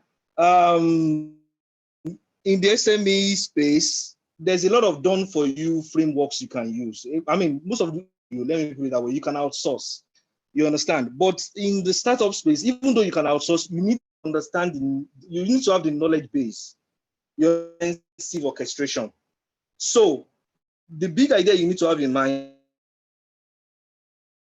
is that you are going to ride on other people's money. No bootstrap entire startup orchestration at scale. You understand? If you're going to deliver value at scale, you can't bootstrap. You can't use your personal money. You can't use you will need to get investor money. And the way they judge an idea is not true, it's not sentimental. You have to understand the framework so that you can articulate this. Basically, generally will help you to think through the idea in an investor relevant way. So if you understand the why, you will be able to process. It's intensive, it is exhaustive, it is stressful. You understand? It's quite emotional because a lot of time you're going to be getting bashes, from all corners. But what is important to understand is that if your mentors don't understand what you're talking about, investors can understand it. And that's why I was trying to explain at the beginning that whether the feedback is objective or subjective, it doesn't really matter. The big idea is that the person didn't get you. And if you're not getting you at the accelerator level, the investor is not going to get you. So you need to be able to learn how to articulate the value. I'm going to share this slide. So I'm just going to talk through some things and then jump. Startups basically focus on scalable business models. What you're trying to do is not to feed your family. What you're trying to do is not to have a retirement plan. I used to be in corporate sector. I now want to retire and do a startup. No, that's not the same construct. As maybe most people doing small businesses. You are going big. You're looking for business models. That's a way of creating value at scale. Small business created to solve a particular need in their personal lives. There's an opportunity, they want to plug it in, they want to plug that opportunity for personal reasons. You understand? When you are talking about startups, something that has to underpin the entire thing is a vision for global conquest. So scalable startups will think about new products, new unknown customers. And that brings to the fore why we are trying to do customer development. Small businesses, usually they are known customers. There are people around they are trying to meet. You understand? The potentials are usually small. The potential you need to be big, has to be big. So by the time you get the slide, you can look at the details. The thinking is a little bit different. I'm going to an MBA program at Lagos Business School or going to an MBA program, abroad, cannot really help you do a startup properly. Startups are usually, you understand, and the body of knowledge is a little bit different. The MBA diet is totally different from what you need to get, what you're going to be getting from the Founder Institute, a Google Spark or any other kind of accelerator. Fundamental constructs you need to understand is that at the core of everything is your business model. Trying to prove that your business model can scale. Your business model is repetitive. Your business model is sustainable. That's what you're trying to prove. Let me move forward. I'm going to jump because Bolanle has said a lot of things. Most startups will fail for this major reason. Most because we already have an innovator's bias, at the beginning.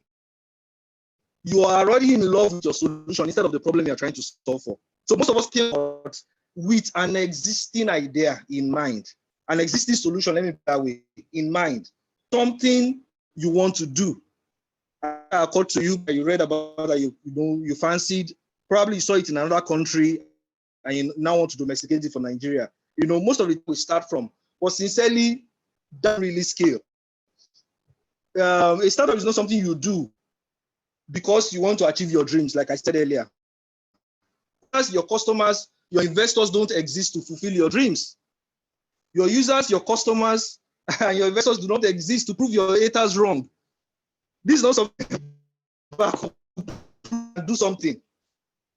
What will make it work is that you are testing all the assumptions you have. The entire orchestration facts on data. Moving forward, what people talk about at the beginning usually is this product market fit. But you need to understand fundamentally at the beginning is this problem solution fit. You need to fall in love with the problem you are trying to solve for. Craft an offer that can be sold, and then the concept, of customer development does not start from what you have built already. It starts from the user required need. All right. So if I'm going to broadly, if I'm going to divide the stages of a startup, I will say probably the startups run on 3 levels. You need to do a problem solution fit. There you are looking for a problem worth solving. You understand? You are trying to discover a viable solution that can solve for it. Customer interviews are important. What you need to do at that time is to demo and then look for the minimum way to structure that business, to orchestrate the business. The second level is probably when you're trying to do your customer validation. I mean, the framework, Bolanle shared the framework at the beginning, customer validation. So at that level, you're looking at product market fit. This is the most important stage, but you can't do this one if you don't do the problem solution fit, excellently. You need to pass this stage to be able to validate your business idea. And the last one probably will be about scale. And I mean, we don't need to talk. What is customer development? Basically, what you're trying to do is to have a pragmatic approach to understanding who your customers are. You're trying to solve for. You understand how they are currently behaving, which solutions customers will give you money for, how to provide solutions, procure, buy, and use. Now, in thinking about what to build, I mean, you are being futuristic. Nobody can really measure. What you can measure is actually the past. So in customer development, even though we are trying to simulate now, the way we are going to find out is measuring what people have done before. How exactly presently are they solving for their needs? The decision making, that the users, go through, how exactly do they go through it? How are they procuring at the moment? How are they buying? How are they using? So what you need to do is to know that in a differential way. So we go forward by actually measuring the past. The underlying framework basically the customer, the problem, and solution you're trying to create. So basically 4 things are important. You validate the core hypothesis you have, customer versus the problem versus the solution that you have in mind. You develop a minimum viable product, you achieve product market fit, subsequent to that. And then from there, you can now create a software development and marketing roadmap. So you can't start thinking in terms of dev and like full build when you are not clear about what the problem you are supposed to be solving for entails. You can't outsource this process. You can't outsource it basically because it's only the founder that can change the product. It's only the founder that can make the pivot necessary. It's the founder that can get the customer feedback first and then makes quality decisions concerning the same. So then basically product development at some point will come in. At customer development level, you are questioning your hypothesis earlier. You're looking at the problem, the solution, the business model that you have in mind. But not to test for it over time, you need to build solutions. You need to look at the feedback that is coming and then adjust what you have in mind, what you're offering to the market.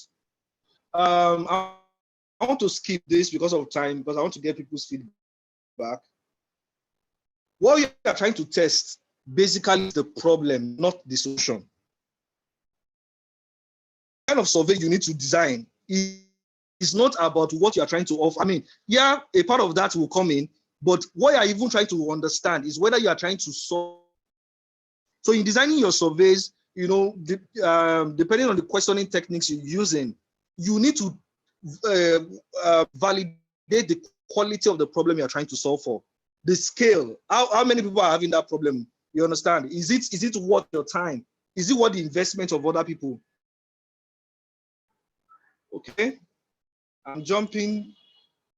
Basically, she talked a lot about this. You are stating your hypothesis, your business model canvas. You need to learn the frameworks. The frameworks are important. In engaging investors, most of the time, what they want is not your assumptions, opinion. What they want is, have frameworks that you have filled, that you've executed.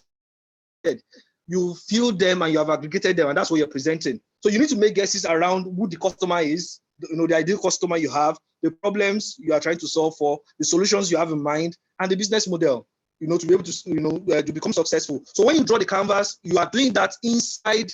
We call it inside because you're not outside on the road testing the assumptions. So you do that inside, building with how to test the different aspects of your solution and the different aspects of the problem you're trying to solve for.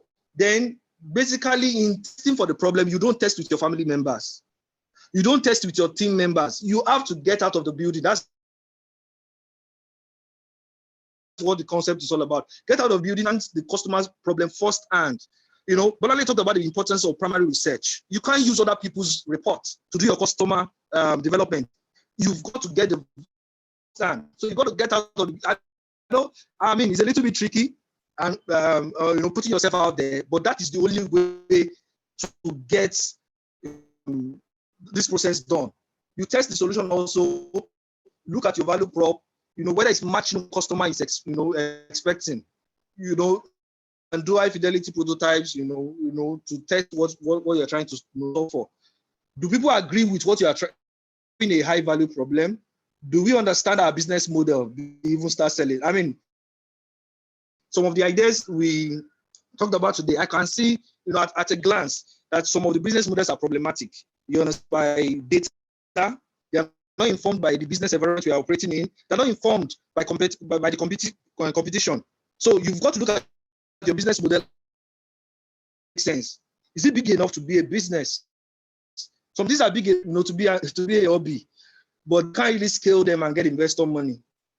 On the validation side, you get ready to sell, you acquire and activate customers. Let me tell you, people used to say things like, when you're doing customer development, you do test for monetization. I don't agree. The best to do is to see whether people can even part away with cash. You understand? And that fidelity prototypes, I mean, whether it's low fidelity or high fidelity prototypes are important. You've got to look for the minimum, and that's why I call it minimum viability. You need to look for something there before an investor will be able to part away with cash. So I don't know, there are theoretical frameworks that say money is not important at the beginning. I don't agree. What I found in practice is that the investor wants to see the road to money, the time to value. How long will it take? You may not be making, how long will it take, for you to be able to break even? Those are things that are important. So in designing your experiments, you an offer that can be monetized, no matter how small. We'll talk about that probably if there are questions, with that respect. Develop the corporate and product positioning. Most of the ideas, I mean, we only have very few ideas that are novel. You understand that nobody has ever done before. So you've got to look at your point of difference and find a way to articulate that. And like she said, at some point, you need to have enough data to make a call. You want to proceed or pivot. Okay? There's something we call, I mean, most of us must have heard about it, most of us even know about it. Generally, when you are building out solutions, you can use a traditional waterfall method, or you can use an agile method. So when you're building out an MVP, which is a minimum viable product, there are things to consider. I want people to respond to this. What's the difference between the one on top and the one below? The process and the agile process below. Can anybody respond to this? What's the difference? The major difference? The agile is on the move, right from the word go. And the product is like metamorphosizing. Why you say on the move? Hello? Okay, there's a metamorphosis of the product, but that's not the major difference. The major difference here is that there's a metamorphosis at both levels. Right from the beginning. I think there's a minimum viable product for the agile process. At least there's the basic functionality of all the components in which you're now building on as you go through. For the agile process, there is MVP from the start to the end. I think the agile process didn't start out as a car. The agile process didn't start out as a car, but I guess it ended up as a car, while the traditional waterfall process was bent on building a car. So they didn't consider all the other iterations in between. Okay, now well, for me, I think the agile process is an evolution, while the traditional waterfall process is like a development stage. Okay, we are still not hitting the nail on the head, but let me just go ahead and talk about it. If we take it from the business perspective, okay, the agile process, the business starts from day one, so there's nothing dulling you. You are starting, you're hitting the ground running from day one. You're waiting for nothing to get to the end. Fantastic contribution. That's exactly what I'm looking for. The business starts from day one, which is why I was trying to explain to you that, I mean, like I said, I am versed in ethical frameworks. You understand? But then practically dealing with investors, working on the investor side for a while, you understand? Then doing my own thing as an operator, I found that. So even if I have a card, in mind, I need to be able to prototype in a way that I can sell from day one. These frames are talking about how you think about solving problems. So from day one, there should be business. There should be something people can. Now, what you have in the first part of the agile process is not what you have in mind. That's not the big idea. But I can sell a dream, right? Because what I'm trying to solve for here is mobility. But I can sell a dream to an investor from day one. I can show, metrics like cost of customer acquisition versus value of my user. So you need to design your experiment in such a way that there is something to offer the user. There's something to offer the user. So get familiar with the frameworks, but design it in an intelligent way. Design it in an investor-friendly, relevant way, right?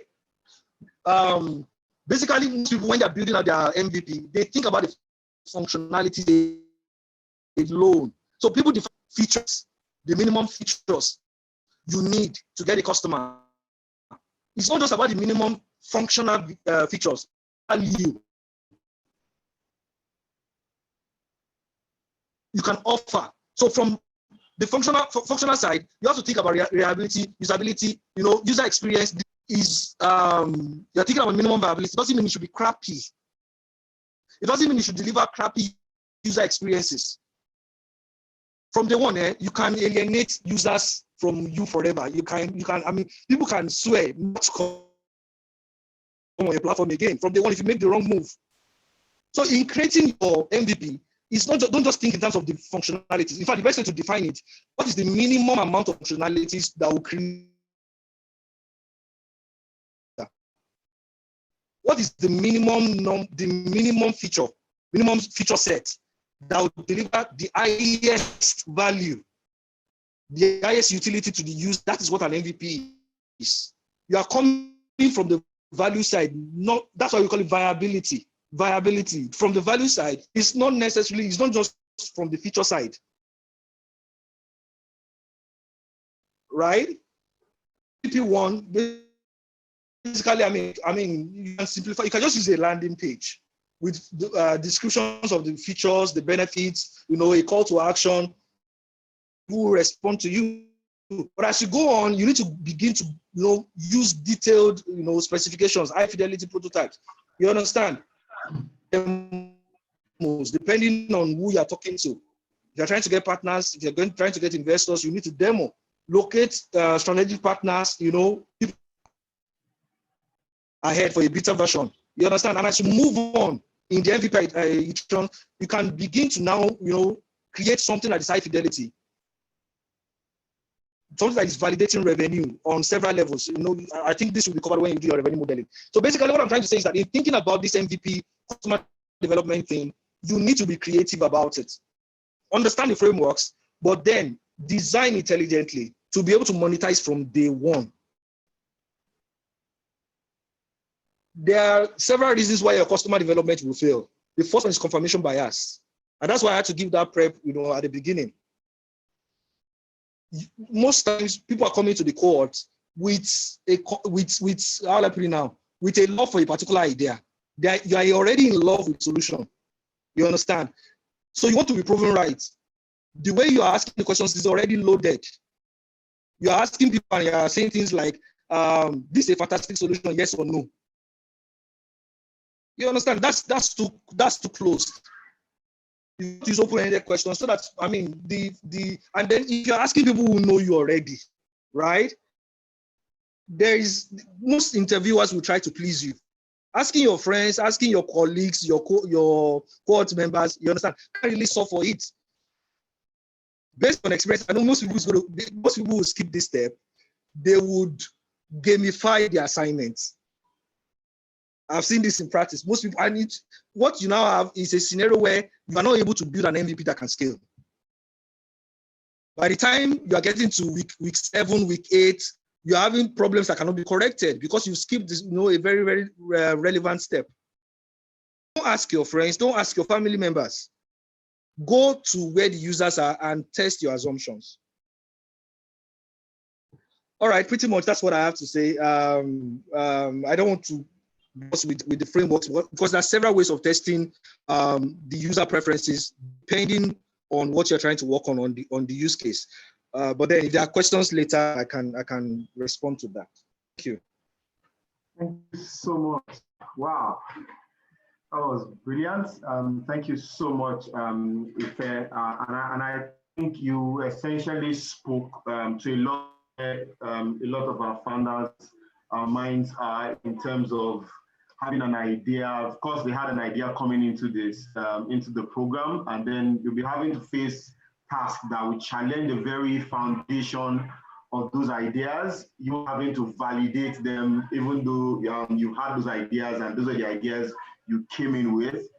Having to step outside your comfort zone, you know, I've spoken to 3 or 4 people who love those ideas. Now you have to take it to people who don't care about how long you've been working on it, who don't care how much you love it. Yeah, just putting it to the test, and that was key as well. And that one was the understanding of the bias that comes while you are trying to do this as well. So thanks a lot. But so very quickly we move on to Simon, who will kick off immediately because of our time. So over to you, Simon.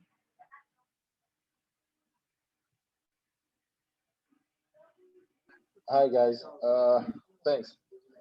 I think I'm trying to put on my video. I don't know if you can see me. Uh-oh, that just happened. Uh-oh, that just happened. Okay, so my power just went off, so you make do with my beautiful picture. Can you guys hear me? Yes, we can. Okay, great. So cool. Ife has done a wonderful job. What's my sister's name?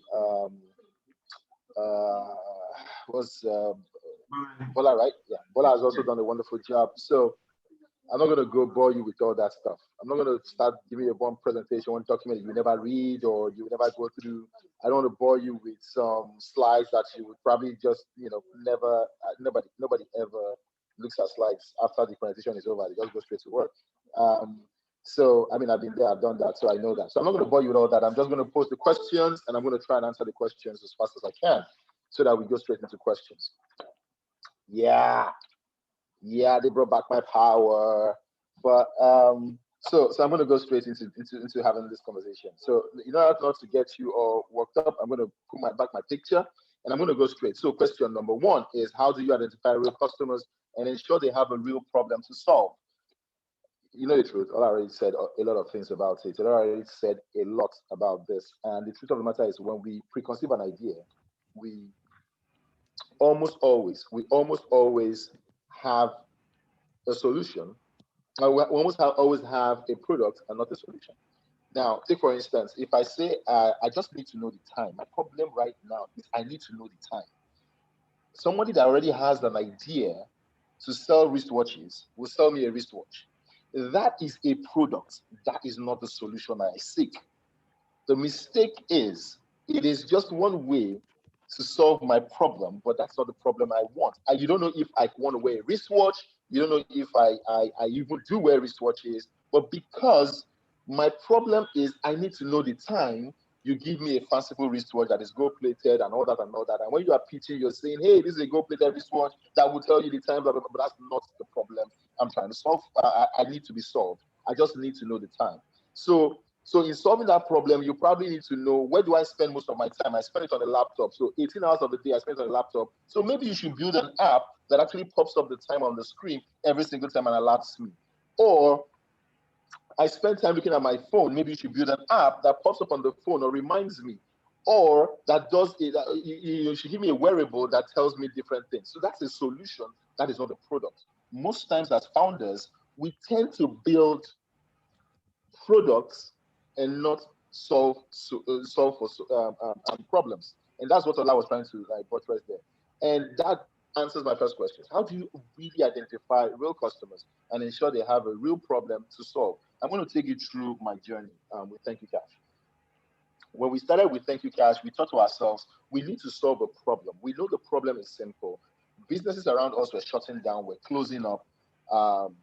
They didn't know who would err. So me and, for instance, one of my co-founders, we happened to be my wife. We used to eat at a restaurant, and we realized that this restaurant, one day we went there, it was shut down. We asked ourselves, why is this restaurant shutting down? They already had customers. We come here every 2 weeks. They didn't even send us a text message. They didn't call us. They didn't know we were there, but they shut down. So it means they don't have data on us. They couldn't have reached us if they don't know who we were. So how do we help businesses with data? How do we tell them, if you live in Lekki, VI, Ikoyi, you see a store shut down almost every 6 months. Why? Because they don't know who their customers are, even though they had over 300, 400 customers working within that 6 months.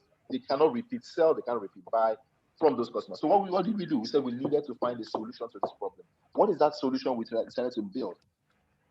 We told ourselves we need to get customer information, but to get customer information, you need to get customers happy. To get customers happy, you need to be able to figure out how to pay them for their services. The only thing that gets a Nigerian happy or gets an African happy is if you pay them for certain things. So we decided to create a cashback system, and that's what we have today as Thank You Cash. But in proving that really works, what did we do? We looked for a customer that had the problem. Who was this customer? Dana Airlines. So we walked into Dana Airlines. Dana Airlines just had a plane crash. Nobody was flying Dana Airlines. If you tell people to fly Dana Airlines in this world, they will never fly Dana Airlines. So we went to Dana Airlines and said to them, hey, we want to build a solution that will help your customers stay with you. They said, oh no, we already have frequent flyer miles, and I'm like, nobody buys your frequent flyer. I actually don't even use your frequent flyer. But if you give me a part of the money that I used to buy my ticket, and you give it back to me, and I can use it to buy coffee or snacks when I'm waiting for my plane, there's a probability I'm going to stay back. And then I said, you know what, let's try this out. And we asked them, how much do you make every day? They said about 900K per day at the airport. And we said, okay, no problem. We tested this solution. We, at that point, did not know whether it's going to work or not. What we did was we built a minimum viable product, spoke to the customer. Customer was making 900K. Other airlines were making excess of 5 million per day. But the customer, then at the airport was making about 900K. What did we do? We set up a system, we put up a software. We had our manpower. All the founders were there every single day for 1 month. And we hit 4.2 million naira in revenue for them that same month. That was almost 4x, 4x, 5x what they were doing. And that showed to us that if we could do it for this small company, we need to expand it. And that's how we started trying to expand what we did. So you need to first find the solution, not the product. Find the solution that solves the problem that is. Not find a product that solves the problem. So a lot of us are built. I mean, I've listened to a lot of people come to the Founders Institute. They tell you how wonderful they are building a solution. And when you listen and listen deep, you ask yourself, really, do you have this problem? Do people really have this problem? Who has this problem? And most times they don't see anybody having these problems. They just want to build it because they feel it is. And that brings me to my second point. Don't build a product because your brother says being an entrepreneur is the in thing in town. A lot of us, I don't care if I'm going to laugh at or whatever, a lot of us are going into entrepreneurship because it's the in thing in town. A lot of us talk about, I heard some people pitch and say something like, I'm founder, CEO, and the CEO comes very sharper than the founder. It's like, I need to be called CEO and stuff like that. You know, I don't know why that is important. I think solving problems should be more important because that's what puts money in your pocket. The title, the whatever it is. Funny enough, I would even advise you, never ever call yourself founder. It could backfire. Never ever call yourself founder. Rather use the word co-founder. Never ever call yourself founder. And I'm going to tell you why. Most investors look at it and what it tells them is that you are a single founder. If you are founder, so try as much as possible to use the word co-founder and not having to explain too much work. Now, number 2, what are the best tactics to identify target markets and encourage them to be interviewed? Personally, I don't believe in interviewing people. I believe in giving them my product to test and seeing their reaction. Now, like Bola, everybody has said the same thing. Don't use your family members because they would always like your mama must like your food. There is no way your mama will say your food was sweet. Even if you are there, if you call me to test your product, I will tell you it is nice if I just want to be polite. And that is what majority, 90% of people that you're going to see that are within your circle will tell you. You need to go outside and meet the person that needs your product. I don't believe in writing papers and sending to people and telling them to answer questions, it really makes no sense most times. Just figure out how you can serve a customer, serve one customer. So for instance, let's look at an idea. You want to serve people with, you think that distributing, say, soda in an estate or estates, or distributing water in an estate makes sense. Serve that one estate for free. Get there, serve them, and see their reaction. Did they call you back for another? Did they buy more? What are the things that you can get from that data? It is better you solve a problem than try to get people to interview. I know some solutions you really need to build it out, but almost all solutions can be solved manually before it becomes automated. Technology does not mean that you have to build solid stuff to sell solid stuff. How do you know if if people are telling you the truth or just being polite? And like I said, 99% of the time, people are just being polite with you because you really don't want to hear the truth. If fought back when you guys some of you were trying to fight back and all that when you were being given feedback, it's because you don't really want to hear the truth. That's the truth. If you want to hear the truth, you will never fight back. The truth is 99% of businesses will fail. That's the truth. Possibilities is that you will be in 1% that will succeed. Just tell yourself that first. Start from that angle. Then you can now start building. Even in America, so let me bust bubbles. Even in America, I just got my residency, and one of the questions I was asked during the interview is about funding and being funded in America. Even in America, 1.02% of startups actually get funding. 1.02% of startups actually get funding. Now, what does that tell you? It tells you that it's a very, very hard game. It's very, very hard to even get your business off the ground. So start from that position first. Listen to everybody and get the truth. Once upon a time, I used to, there was this staff I hired that said she was HR. She wanted to force everybody to use the product. Everybody in this company is a policy. If you don't use the product, you don't. You're not going to be working here. You don't do this. And I came back and I said to myself, why am I not listening to the staff? If the staff is not using your product, maybe they are not your customers. Maybe you're forcing people to use the wrong product. And I had to ask the staff, what exactly do you want? How would you use the service? Do you know a simple thing as putting in our mobile app, as putting bill payments, started making the staff use our product more. Staff now started using all the products, but it had to take listening to them. Do not shut out the customer, whoever that customer is. Don't put pressure on people because they're not doing certain things. Listen to them. If you want to start a bank and they refuse to open your bank account, maybe your bank account policies are wrong. Maybe they are not the right one for that kind of segment of the market. When you force people to do certain things, they will do it because you're paying them to do it. And that's why I say almost everybody's going to be polite with their answers. If you want to not hear polite answers, give people your product that don't know about you and let them use the product and tell you how shitty your product is. Then you go and refine it. But if you tell me to test, like if, for instance, I like pounded yam and egusi soup. If you cook pounded yam and egusi soup and it's not sweet, I will tell it is sweet because I don't want you to cry home. But if you're telling me to test somebody's food that I've never seen before, I just walked in and the soup is terrible, I'm going to tell the person right in his face the soup is terrible. The person is going to improve more than you that has been lied to. So most people are going to lie to you. Go out of your comfort zone and get real facts. How do I identify the test and test assumptions in a customer interview? How do you identify and test assumptions in a customer interview? Very simple.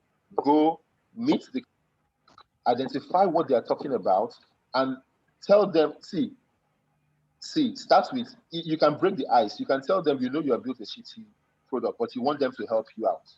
Start with being on the ground and not tell people how wonderful your product is first. I don't know if I'm making sense. Yes. For instance, if I want to build a product today, I start with I think we built a seriously annoying product. Then the person goes, no, this product is very easy to use. You can tap here, you can tap here, you can tap. I'm learning as he's walking me through. I don't tell the person what to do. I'm learning as he's walking me through my products. Now, anywhere he gets a hint and does not know how to use it, I write it down. We need to change this. This guy didn't know how to do this. We need to change this guy didn't know how to do this. But because I've given him an easier way to walk through my product, once I see any difficulty, I stop and I try to refine that difficulty. I want to rush this so that we can have questions, because I think questions are a better place. How do you process and respond to feedback from customers' interviews? By telling yourself the truth. You're building a shitty business. You just need to build the best business. You're 99% going to fail. You just have to cross over to the 1% that might succeed. And I'm very careful using the word might, because you don't necessarily have to succeed. So please, when feedback is given to you, work with that feedback. You don't have to take all feedback though, because some people are overbearing. Some people want you to build a spaceship when you've not even built a scooter. They want you to build a spaceship. Just like the first, some people want you to not stop at the car. They want you to put a spaceship in front. You know that you're not going to get to the spaceship, but the fact is you need to start with what is possible and what is probable. Finally, how do you know when you are focused on a good idea or when you need to abandon an idea? So this is a very good one. I'm going to give you a feedback about this. So I started a company, before Thank You Cash, we started a company called My Ads. And My Ads,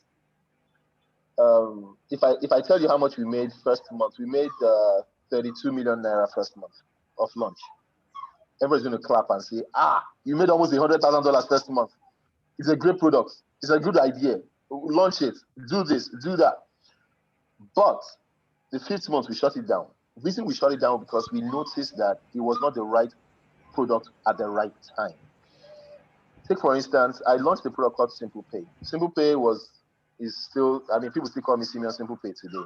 It was one of the earliest payment processing platform, actually the earliest payment processing platform in the country. But it was at a very wrong time. It was at a very, very wrong time. But, the die-hard attitude of an Igbo man now. This thing must work. This thing must work. We raised funds. We raised a lot of things. But customers were saying it was too early, but we weren't listening to customers. Customers were saying, we don't want to put our cards online. We don't want the card in the first place. We want to go to the bank and queue and get our money, where we are sure that this money is there. But you are saying we should put it on the card. But we're struggling, trying to teach people. We spent all our money trying to teach people. But do you know what? A friend of mine, Shola, comes to me and says, Simeon, I'm building this stuff. What do you think are the problems in this place? I want to build recurring billing. And I say, go and meet this person and talk to this person. And that's how Simple Pay became obsolete, because Shola was able to use what our problems were to solve what people were doing. What Shola did that was correct was this. Shola went to Iroko TV, Jason, and said, what are your problems? How can I solve your problems? And built Paystack for one customer. He didn't build it for everybody. He built it and said, let me give you recurring billing. Only you. Sit down in your office and help you process payments. And that was it. Jason saw it was working. Jason told the next person, try this out. Hotels.ng tried it. Different people tried it. And that's how he started building solutions. The CC Hub brought him in. He helped build that. That is how you know your customer, and that is how you know when to stop. This idea is not working. Customers are not buying it. Customers don't want to buy this idea. Don't keep killing yourself trying to build it. When you notice that slope is going downwards, start thinking about how to either pivot the idea or move the idea to something else. You take, for instance, Slack. Slack was built as a gaming company. Nobody was buying the game, but people were using the communication tool within the office. What did they do? They converted the communication tool to a business, and now today they sold it for tens of billions of dollars. You need to focus on when customers are saying, we don't want this thing now. We don't want it at all. Don't kill yourself and build it. Some people have failed in building e-commerce businesses. Have you asked yourself, what am I going to do to make my own succeed? How much did they spend? Somebody comes to me and says he's pitching an e-commerce business. I closed immediately. I shut down immediately. Do you know why I shut down? Because I don't think people want e-commerce yet. That's the personal view, but I don't think people want e-commerce yet. Because for you to build an e-commerce system, you need a lot of work to be done. But what people need is to be taught how to get to that space. People need to be taken by hand into that space. There are a lot of issues with e-commerce today. Pay on delivery, the logistics, and this and that have not been solved. So infrastructurally, it is already dead on arrival. So how do you fix it? Jumia is not making money from their e-commerce platform. They are making money from every other thing that they've used the customers, they monetize the customers they got it from e-commerce to monetize every other thing. So that's what they're making money on. They're not making money on the e-commerce platform. So how do you think that somebody has spent billions in trying to build an e-commerce platform, you just wake up one morning and just start selling and start making money? You need to rethink your strategy. Am I supposed to be providing services for other giants in the industry? Am I supposed to be building for other people? Your customers might be in other people's pockets. Go and get those customers. Do not think that building customers is, I have to go on the street and start selling. No. I'm going to give you, my first 300,000 customers came from one customer, and your retail. And now we're monetizing those 300,000 customers to go to other things. You need to be able to understand where your customers are and try to get, you know what, guys, let's take questions, I beg. I don't talk too much.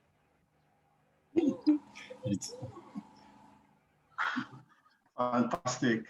Thank you so much for the hard, brute, and very direct presentation, and really appreciate it. Next person is supposed to be Lino, but he's not back home yet. Let's open up the floor for your questions. So are there people who have specific questions, or I read out the questions that have been posted here?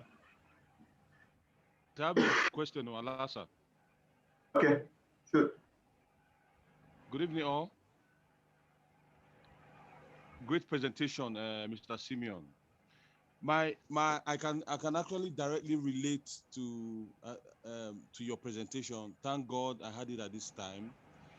My coming to founders is with an idea. I've not yet built my minimum viable product. I was always thinking I should kick it down the road after we have validated and everything. But with what you've said now, I think I want to find out, do you have any reliable person? Do we have any reliable technological partner that can help us do that? You know, something we can be testing even while we're running the founders. For those of us who came with ideas that we're almost validated at this point. And there's something that we can just start, just like a small landing page that we could use to test in our neighborhoods.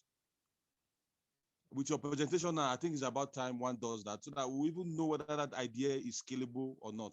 Thank you very much.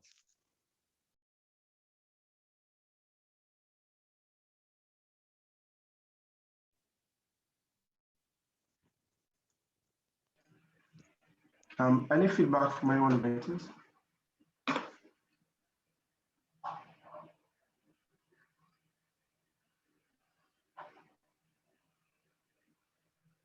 Bala.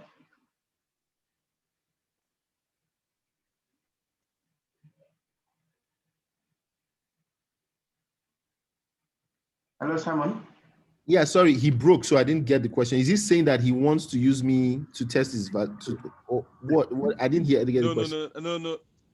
No. What I'm saying, hello. Yeah, I can hear you. Go ahead. Yeah, what I'm saying is, my coming here was with an idea that I don't have an MVP yet. Okay. But with what you've said now, is actually better for you to have a user experience directly, then you can take notes on it than just doing paper questionnaires. You know, my question, well, it might not be to you, it might be to the founders. If we can have like a partner that can give us like a minimum landing page of these solutions that some of us have in our head. Yeah, so I mean, see, guy, the easiest way to do this, don't they fear. Just talk with you try to do.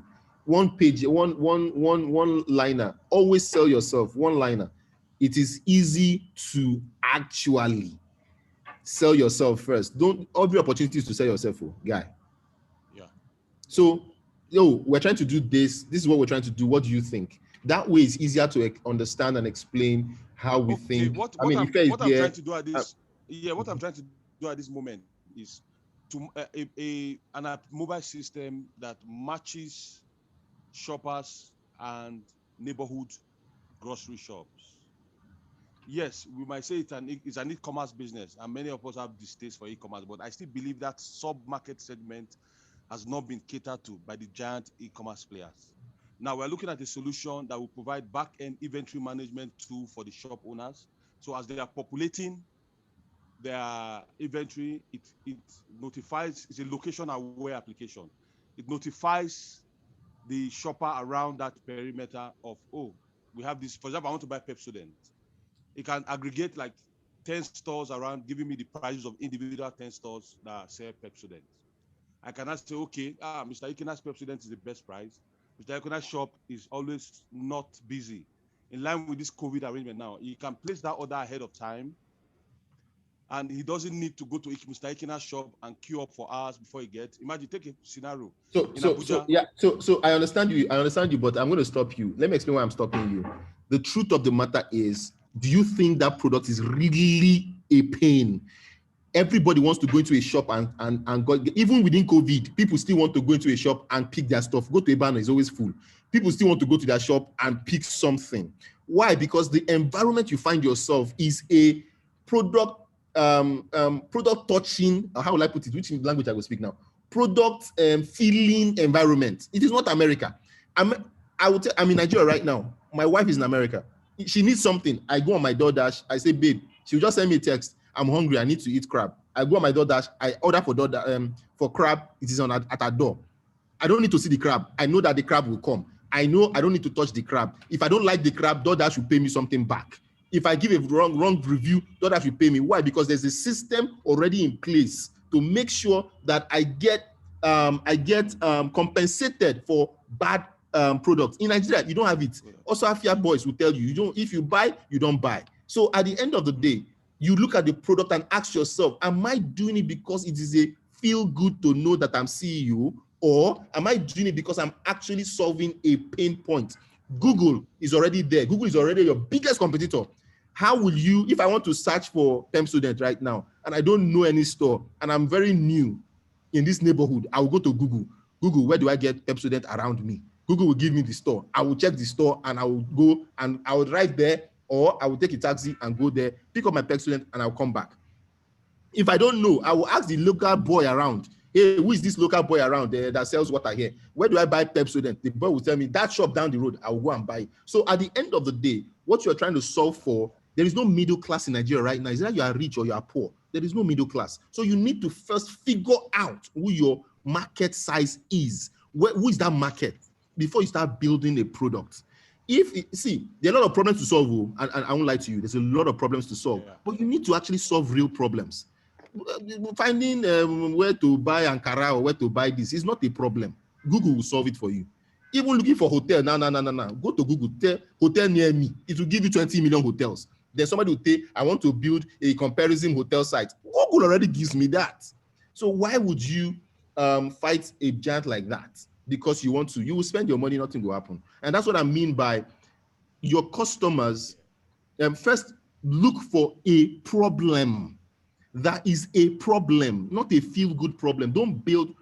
How did this guy say it? He says, don't create pencils that write underwater. Because how many times will you find yourself underwater? So how are you buying pencils that will write underwater and people will see? That's what we try to build. No, build real problems, build real solutions that solve real problems. Thank you.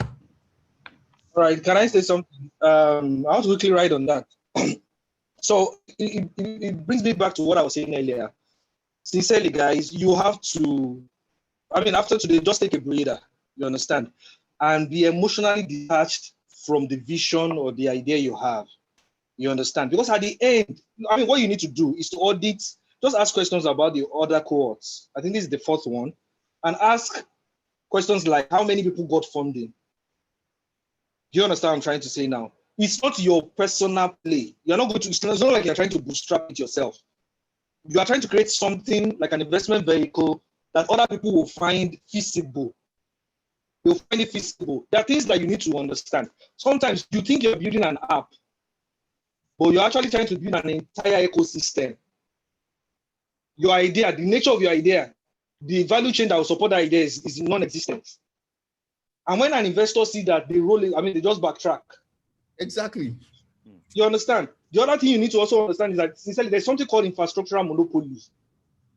No matter how good your idea is, if a global giant is already doing it, don't bother. Investors will not. It's not your personal money you are putting inside. That's how to check whether something would work or not. That's the difference between an SME and a startup. I mean, you can do a mom and pop shop, because Simeon is saying e-commerce is not working in Nigeria. People are like, but there's a lot of people selling on social. Let me tell you, it's not the same thing. People selling on social are bootstrapping. Selling your bags and shoes doesn't mean you are doing e-commerce. God bless you. If I speak up again, if I repeat it, so need to hear. That line, repeat that line. Repeat. If I, no, you can't go further. Repeat that line. Selling bags and shoes on Instagram doesn't mean you are doing startup. It doesn't mean you are in the startup community. You understand? The hustle mentality is not the same thing as the startup mentality. We are not cut from the same cloth. Don't get me wrong. I'm not saying you can't hustle on the side, but I'm saying you're not doing that startup at that level. So all this social selling on Instagram, using WhatsApp to sell, that's not what we are talking about. And we are saying, can an investor part away with $500K? Will they want to give even $100K? They will be able to part away with it. So they are not going to do it if there's a monopoly, from any giant. For example, like what you were talking about, Google or Amazon is I mean, there are things you're trying to do that the entire value chain for it is already cornered by some giants. So you're better off solving for their own problems instead of competing with them. You're better off partnering with them rather than competing with them. So there's a body of, sincerely, you guys, you need to just, like I said, just breathe. Nobody's knocking the idea from a personal point of view. I mean, there are a few people I respect, in the mentor space, basically because they've lost money.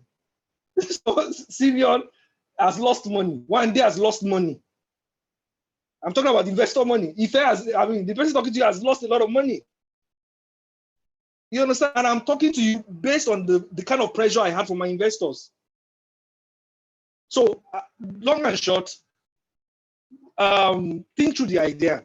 If that idea can be cannibalized by the giant, drop it. There are so many problems to solve for in Nigeria.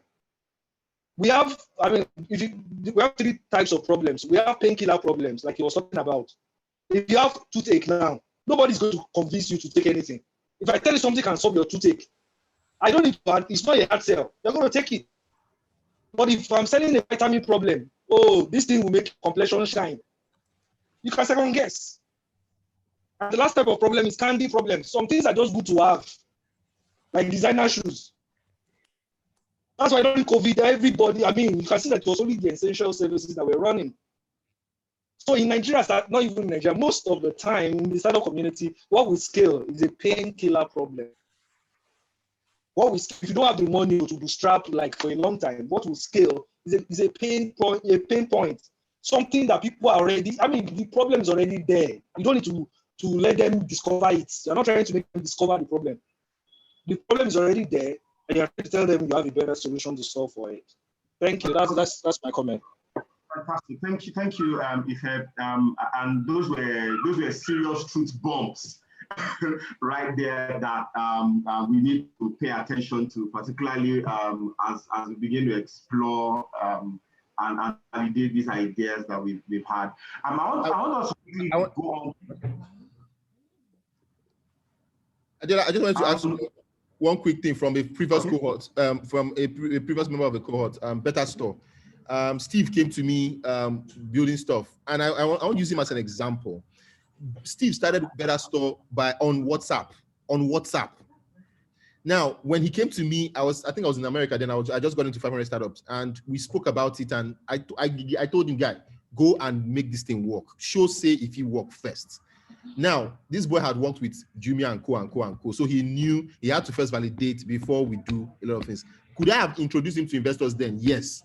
Could I have helped him get money then? Yes. But I said, guy, show that WhatsApp is even working. Show that people, basically what he's doing is simple. He's helping He's helping all those mom and pop rural local guys to get products from FMCGs, fast, affordable, and all that. And he's doing it, you know, on WhatsApp. So because that's how he can get to those people. He's not building an app or building this or building that. He's just saying, okay, guy, this is my number. If you need toothpaste, just say you need 20 toothpaste. I will supply you. If you need this, you need it. That's how he started. That was his MVP. Immediately he called me and sent me his updates. I just said, you know what, this guy, you need to raise money. I started calling all investors I knew. There and then there was an investor I called that gave him money 2 hours after I had called him. Why? Because I could defend the business. There's something you could defend. This guy was able to do this without, you know, just WhatsApp. Imagine if he can expand this, he can get a team bigger, he can do this, he can do that. That was all the investor needed. The investor said, okay, I'll put money here. So if you're building something, somebody asked a question, what about in case of where you validated the problem and there's no existing solution at the moment, but the solution you are providing there are customers and the customers are unsure if they would, you're unsure if customers will use it, then provide a not too expensive solution. Don't use iPhone 12 Pro Max, sell your iPhone 12 Pro Max now, and provide the solution and see if a customer will use it. If a customer will use it, trust me, people will come after it. But don't start going to seek funding until you understand that, yes, one customer can pay for your product. Once one customer, there are so many problems to solve. Not one, not two, not three, not four, not five. There are so many. Just try so hard to validate that product first. Try so that when you are talking from, I built a small website, I used their WordPress, and before you knew it, I had 20,000 hits, or I had even 2 hits. 2 customers paid me. From there, I got, you know, this and that and that and that. That was why Kobo 360 started. It was just, I delivered products and cattle and all that using truck. So you need to first focus on validating first. Get a customer that will buy your product, even if it is me. Come, even if you know people that will buy your product, come to my company. Let us buy your product. Let us even use us as guinea pig. Let us, do you understand what I'm saying? Use your network. Founders Institute is great because you have so many people you can leverage on. Use that network and build out. Do you understand what I'm saying? Thanks. Thanks so much, Simon, for that little but very, very strong addition. Yeah, so Lino is back. I just want us to give him some time. Yes, I can see you. Yes, he has to step out some time. Just want to give him some minutes to be able to make his presentation. So, Lino, over to you. Hey, thank you so much. And I feel so bad about not being able to attend the whole session. It's just that we had this nasty time zone mix-up, and we are at the moment trying to raise a fund. So there was an important kind of fundraising opportunity that I couldn't really reschedule, and there was 6 people on the other call. But I'm very happy to be back and to be speaking with all of you guys. I unfortunately haven't been to Nigeria recently, but I know a lot of you are from there, and I did spend 6 months when I was very young in Lagos, which is one of my kind of most treasured memories as a child, and very formative experience. So I'm very, very happy always to work with people from around there. I mean, and just to hear stories about how things have developed in recent years, because I know a lot of really great things are happening in Africa. I guess I can introduce myself in a sentence, and then I can talk a little bit about customer research and customer development. I'm originally from Bulgaria and live in London at the moment. I started life as a software engineer, but then started different digital products. Specifically, I raised money for a couple of mobile app companies. One was a loyalty platform solution. The other one was a social media kind of product. And then I've run a couple of, well, I did run for about 5 years an agency where we focused on venture development and corporate venture development, where we kind of set up a team of about 30 people helping some kind of more mature organizations innovate like startups. And a more interesting part of my career, I guess, that actually led me to wanting to start a VC fund, is that I've been involved with for more than 10 years now with many kind of initiatives similar to Founders Institute that help early stage founders and develop startup ecosystems and help with government policy around investment and innovation, mostly in Bulgaria, where I advised the Bulgarian president for a while, and in the UK, where I've been helping the British government develop a program called the Leaders of Innovation Fellowships. where we basically specifically look for academic founders and help them spin out of universities and create tech companies. And we cover 17 countries. Unfortunately, not Nigeria, but we do have programs in Kenya and in South Africa. And through that, I have been fortunate enough to spend a little bit of time in East Africa, which again, I know is quite different from where you guys are from, but for me, it still kind of helps me figure out at least what's happening on the continent as a whole. I've had quite a few stories around, how I've gotten customer development wrong. And I want to share a little bit about them, because what I found out from my journey is that it's kind of, we all in this together, right? And when you speak with somebody that maybe has a little bit more experience than you, what sometimes is valuable is you can actually see how they've got it wrong in the process and how they've mixed up things up.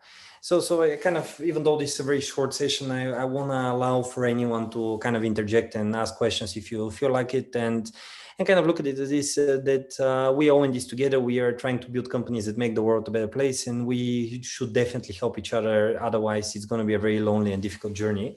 And I might be somebody that has a little bit more experience than some of you, building new products and bringing them to market. But overall, I'm just one of the peers that's on that journey, same as everybody. And I'll just play a couple of slides here that actually I hope would allow us to reflect on some of these lessons learned. Just give the deck a second to load. Oh, I'm pressing the wrong button, sorry. My bad.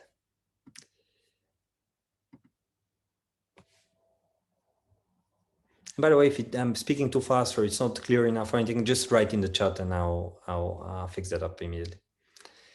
Right, so what do we want to understand today? I mean, what do we want to think about? And I think the point of this whole session that you guys have been already working on for a while with some of the other people presenting has to do with the fact that when we're building something for other people, we need to understand what their problems are and what their needs are, so that we actually solve some kind of a meaningful problem for them, and they then give us money, right? And everybody's happy, right? And that's not as easy as it sounds, unfortunately. Very often companies, especially technology companies, are founded by very creative engineering type people that have a vision about how technology can make the world better. And then they come with this vision and kind of focus a lot of their attention on the product. And then they go to the market and things don't really work. So we've kind of in our group worked on this problem for quite a while, and not only through our startups, but also through, academically thinking about it. And a good colleague and friend of mine called Rob Fitzpatrick even wrote a book about it called The Mom Test. And I've borrowed a few of the thoughts that he's had there. But before I give you the advice, I just want to make kind of an analogy with some other areas of human endeavor that require us to understand other people, or require us to get a deeper understanding of the world in some way. And the first analogy I think that really makes sense is if we think about the scientific method. And if you can't really recall from school what the scientific method is, it's basically the way through which scientists make hypotheses about the world and then try to validate them or invalidate them. And I think when we are thinking about our products and trying to bring them to market, it does make sense to think a little bit as people who do research. And one of the key things in the scientific method is that we very clearly separate the act of observation and forming hypotheses with the activity of testing those hypotheses and experimenting, right? You can imagine, for example, a theoretical physicist and an experimental physicist. They're separate people that have different mindsets in the way they work in the world. So customer development or customer research is very similar. First, we should go and observe and don't contribute anything. And then once we formulate some hypotheses, we should go and test them out, right? The same thing, it turns out, is true, for example, in intelligence agencies. There, what people do and what has been found out to work quite well is that most good intelligence agencies, they would always separate the agents that go in the field and the people that do the analysis of the information. So you send a bunch of agents to spy in the field, and then they get given assignments. They take notes and they ship them back to headquarters, and then they get given new assignments. Those guys typically don't know why they're doing what they're doing, and they have very limited information. But then there is a separate group of people that are, backstage, which typically are called the analysts. And these guys and girls and so on, they kind of look through all the clues that were collected from the field, and they try to form a map of the world of what's going on.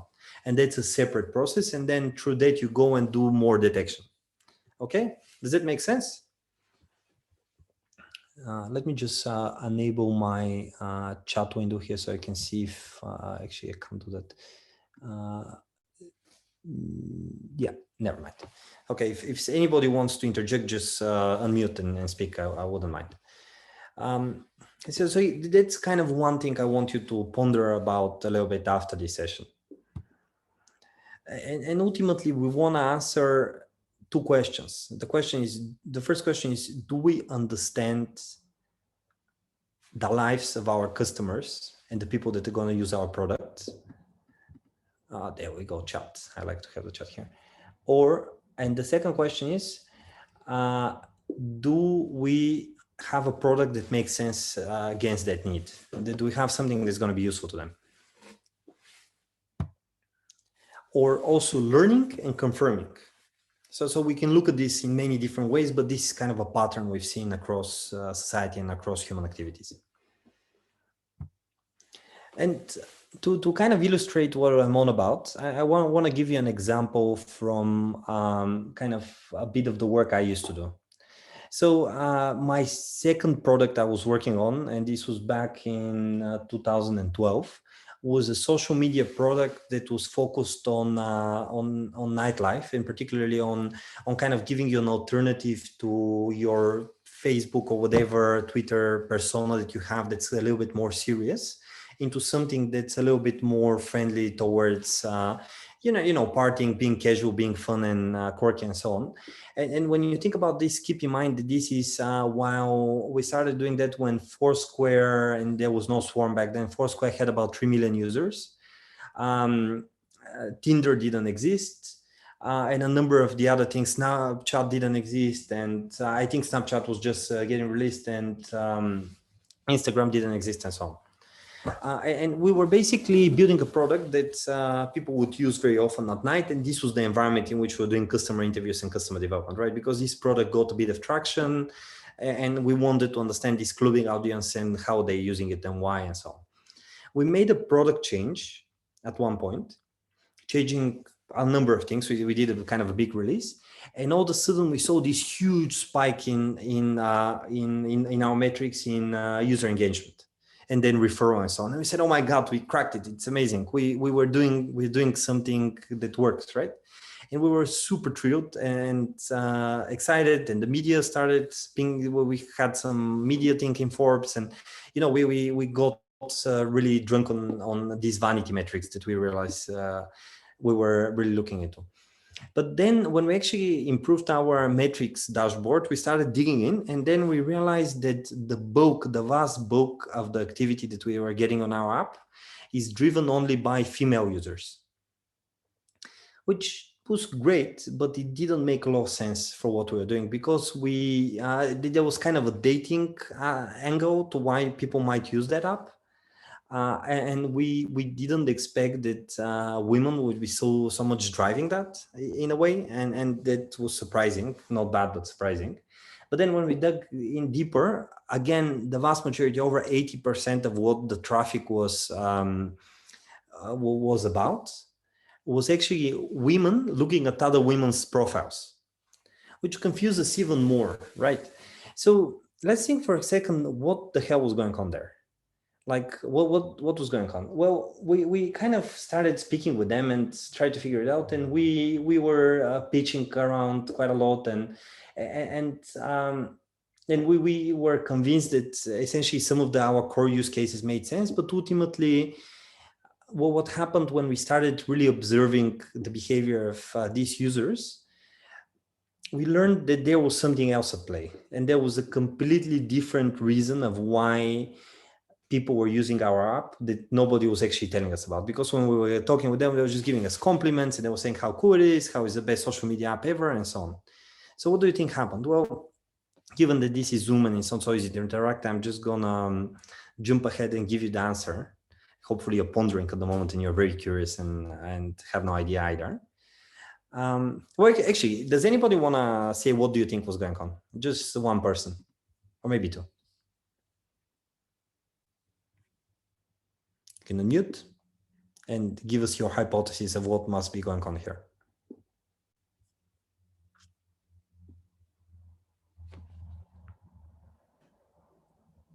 I think there might have been a much different underlying factor behind why they were using the app that you probably didn't expect. It might have been a peculiar feature of the app, or something pretty much unusual that doesn't tally with the features that you put forward or you thought people would like. That's what I think.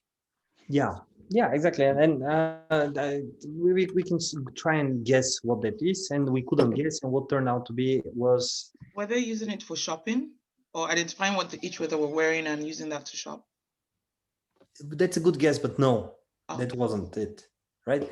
So, and thank you, by the way, for contributing, because the next exercise I'm going to do is going to be very interactive. So you might all kind of prepare to unmute. Shopping. Okay, it's not shopping. Anything else?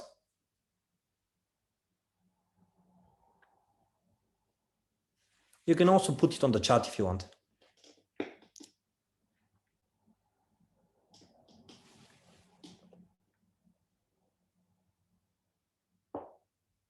Okay, so I'm gonna give you this one.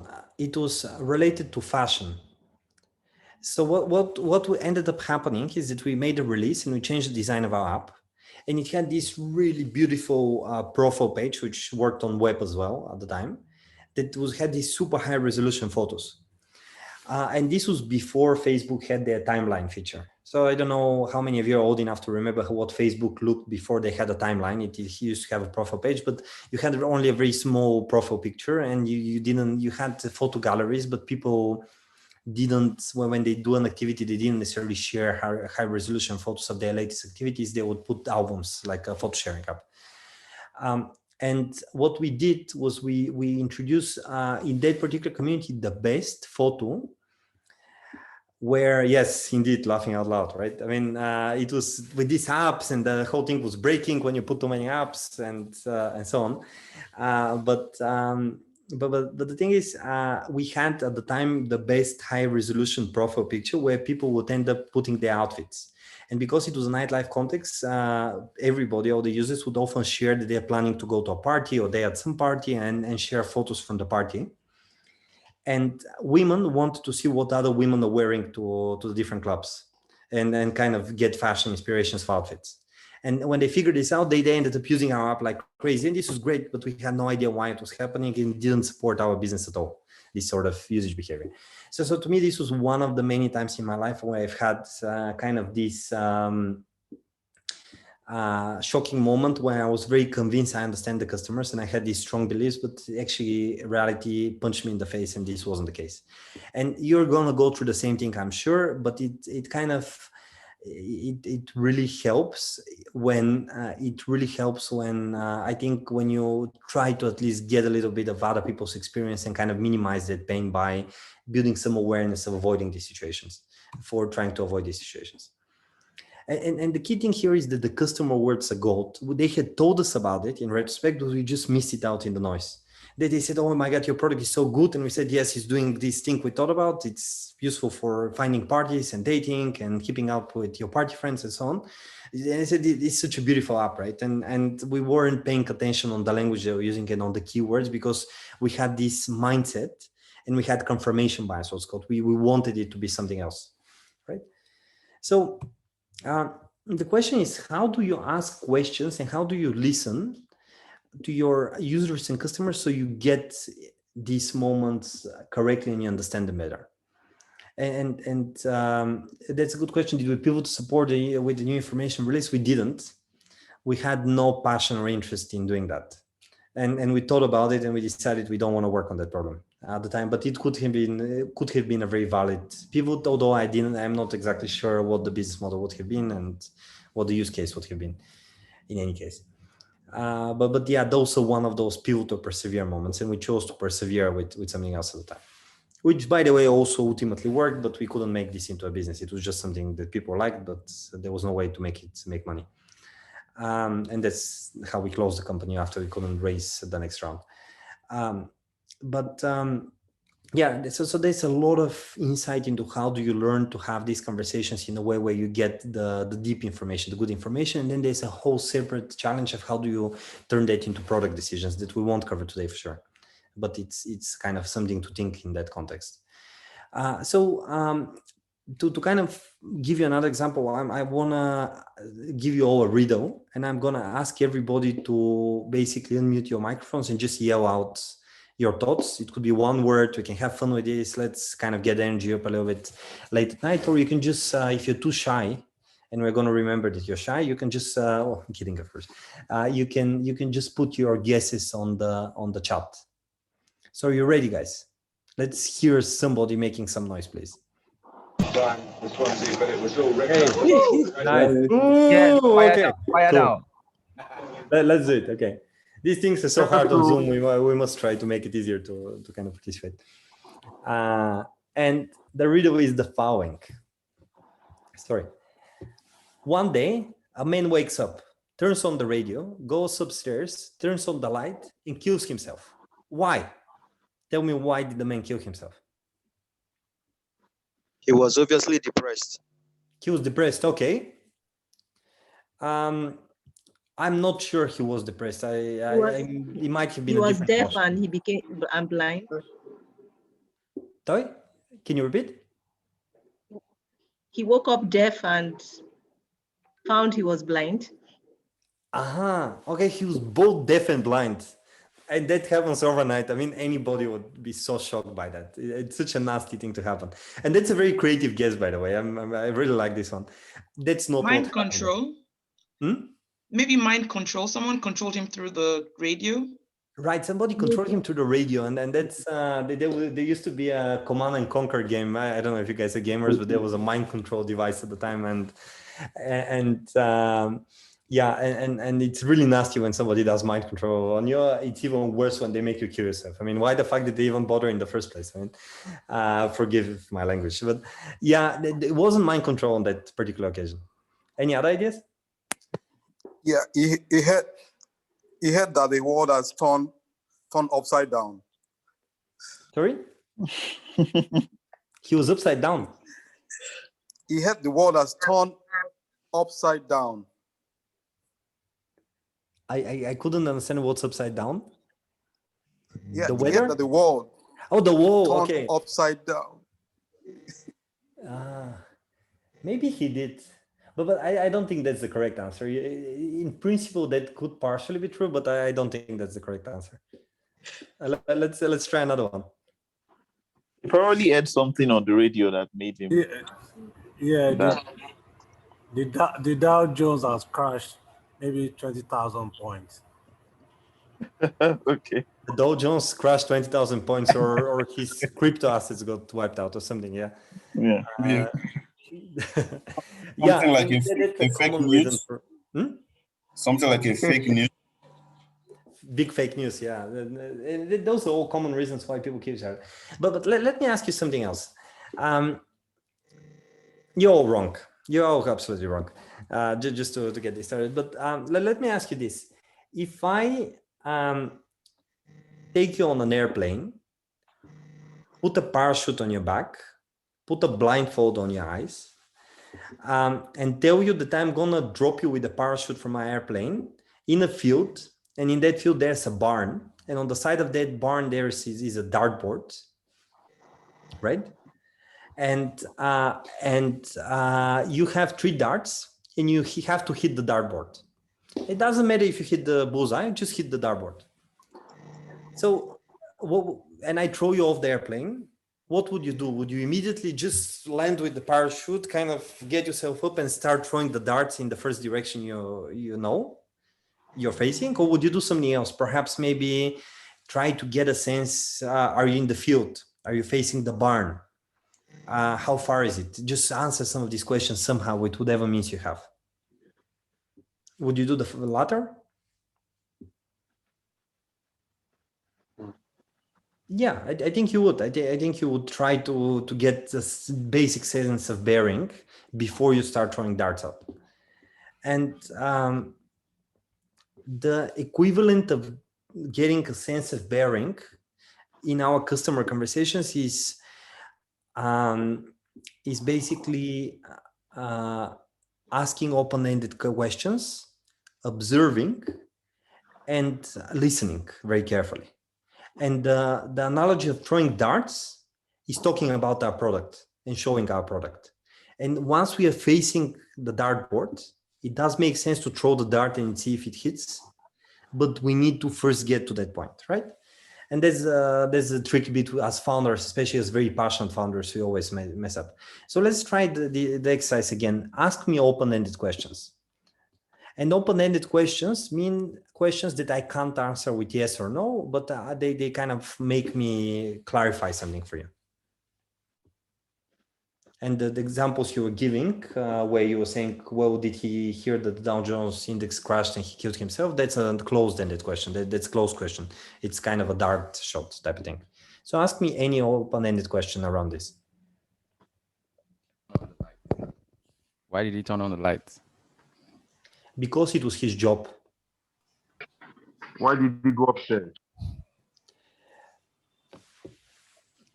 Tell us about.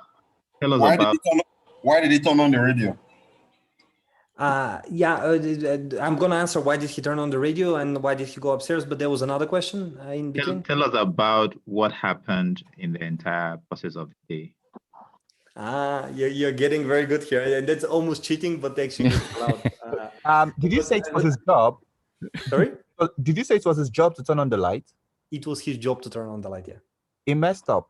That's what happened. He messed up. He heard it on the radio. Yes. And exactly?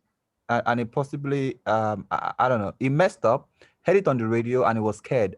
Perhaps he messed up and he didn't want to be blamed. Yeah, exactly. So this is absolutely right, but can we figure out how did he mess up? What was his job? Can I? So a man walks up, turns on the radio, goes upstairs to turn off the lights, and kills himself. Was he was electrocuted? No, you're going in the wrong direction. You're kind of throwing darts again.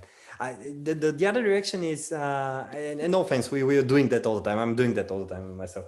The previous question is, why was the light upstairs? Why did he go upstairs to turn on the light? Because the light is on a very tall building, on a very narrow tall building, and he has to get up to turn it on. And he turned it on because it was his job. This is what we know up to now. You can ask another question. Wait, did you say it was a tall building? Yes.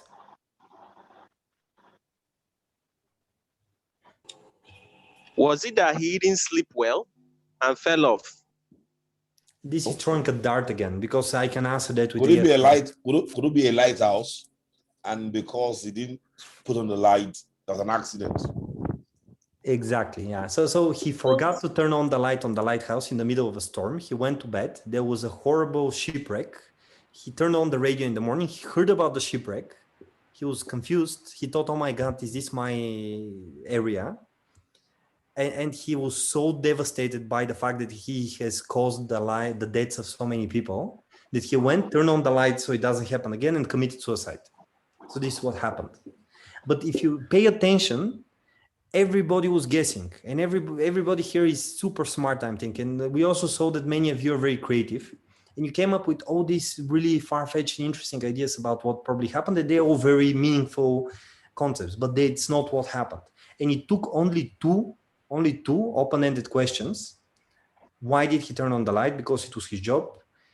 And why was the light upstairs? Why did he go upstairs? Because the light is on the top of a very tall building. Until somebody, and I think it was Kouade, if I'm not getting confused by the avatars here, that was able to figure out this highly complex thing that he was in the lighthouse, and he was a lighthouse keeper, and he basically caused this massive accident. So you see the power of first collecting information from the world, coming with a beginner's mindset, not assuming anything and not trying to guess and not talking about our product, talking about their life and asking about their life. And then after that, trying to formulate hypotheses. We get with every single question, order of magnitude better in kind of narrowing down to the dartboard, right? So the open-ended questions are finding the dartboard, and the closed-ended questions are like talking about our product or our solution, which at the moment the solution is he was a lighthouse keeper and shooting the dart. Does that make sense as a metaphor, what I'm explaining now? Absolutely, it does. Right. Yeah. And kind of when we were talking about my product, your instinct was immediately, when I asked you, to immediately shoot, oh, they were probably doing e-commerce. Oh no, so it was something else, right? And this is what we do. And the worst thing is that the smarter we are, the worse we get at this sort of bias. Right? If we were very dumb, we would say, I have no idea, tell me, right? But we are smart people usually, and then we build up these complex things in our heads that are really very intelligent, but they're wrong. And when they're wrong, the business fails and the product fails. And this is in my experience, and that's why I was kind of asked that I speak on this session, and the colleagues at Founder Institute were kind enough to indulge me, because in my experience, this is the one most important thing about why my businesses have failed, because of my presumptiveness around things like that. So hopefully this has landed now. And you guys understand that we must very carefully remove ourselves from our hustling and pitching and business stuff, and just take a lean back and observe, and just ask open-ended questions, be naive about things, and learn about other people's lives, even if they seems like there's nothing more that can surprise us because we figured it out, and continuously do that nonstop throughout the life of the business, and especially at the beginning. And then when we come up with a new interesting hypothesis, find a very cheap way to experiment and validate it. And this is kind of throwing the dart. You go there and you pitch something, or you go there and you show a product, you build a product. And this is how we test our hypothesis. And there are many other ways to do experimentation that are cheaper. And I think that's part of the program down the line, and somebody else might be talking about it, right? And the question now is how to do that. And this is kind of why my friend Rob wrote a book that's called The Mom Test, and it comes out to some very simple principles. And I have about a 1-hour exercise that we do with the founders we work with, which I'm not going to do now because it's kind of not the format, but because I know we are super over time, I can approach this whole session by just wrapping it up now. Or I can kind of take a bit more time to go through this, to maybe one example, then wrap it up now. So whoever's responsible from Founders Institute, can you please tell me within how many minutes do you want me to wrap up? Yeah, I just sent you a message, maybe in another like 6-7 minutes. One more question and then round off. There'll still be time for everyone to have mentor sessions, so probably have more time with each individual to do better deep dive. Yeah, so I'm just going to jump straight to the answer, and I am not entirely sure that this is going to land, but let's experiment. The problem with you talking to customers and trying to get these answers is that your customers are complete liars. And the reason they lie to you is usually because they are like your mom.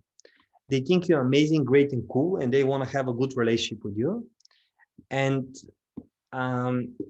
they tend to tell you something that sounds good and just makes you feel good and kind of supports you. Or they're just one of these grumpy people that they see problems in everything, and they don't have vision or conviction, and they say it's not going to work, and they just have an opinion, but they don't really understand what you're on about.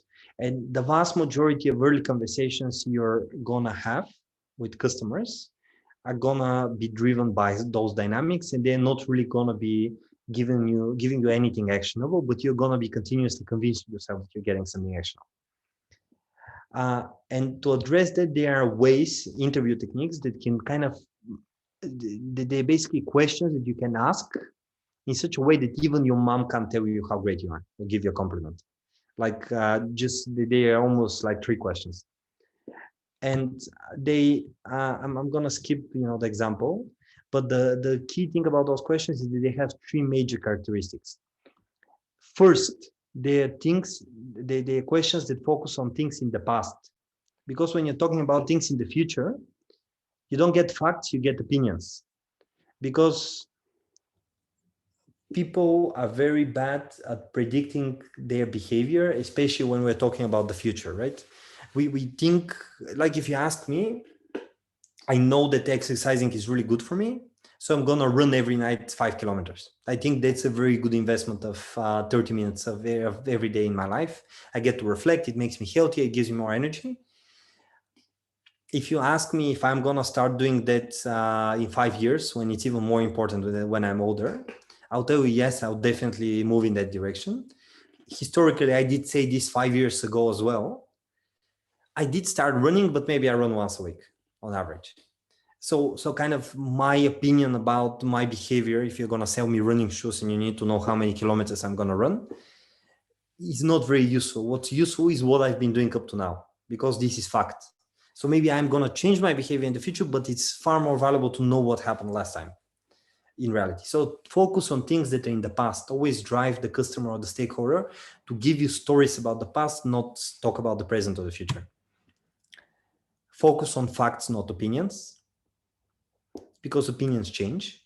So look for the fact without the facts. And that's especially in now this post-fact world we live in, it's sometimes challenging, but on a micro level, I mean, you can think about what's the tangible bit of information here, not kind of what's the packaging around it.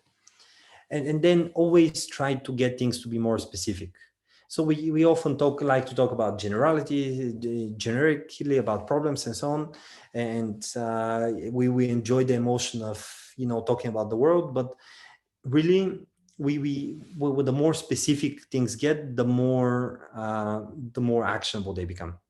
So focus on the past and specific story on the past, specific stories in which you look for the facts, if I can put it like this. Specific stories in the past where you look for the facts. Those are the things you want to extract from conversations with customers. Okay. So I have an exercise that I'm going to skip. And what I'm going to do instead of that is I'm going to ask if anybody has any questions. And I'm going to open up my report where we have kind of the learning objectives for today's session. Does anybody have a question first?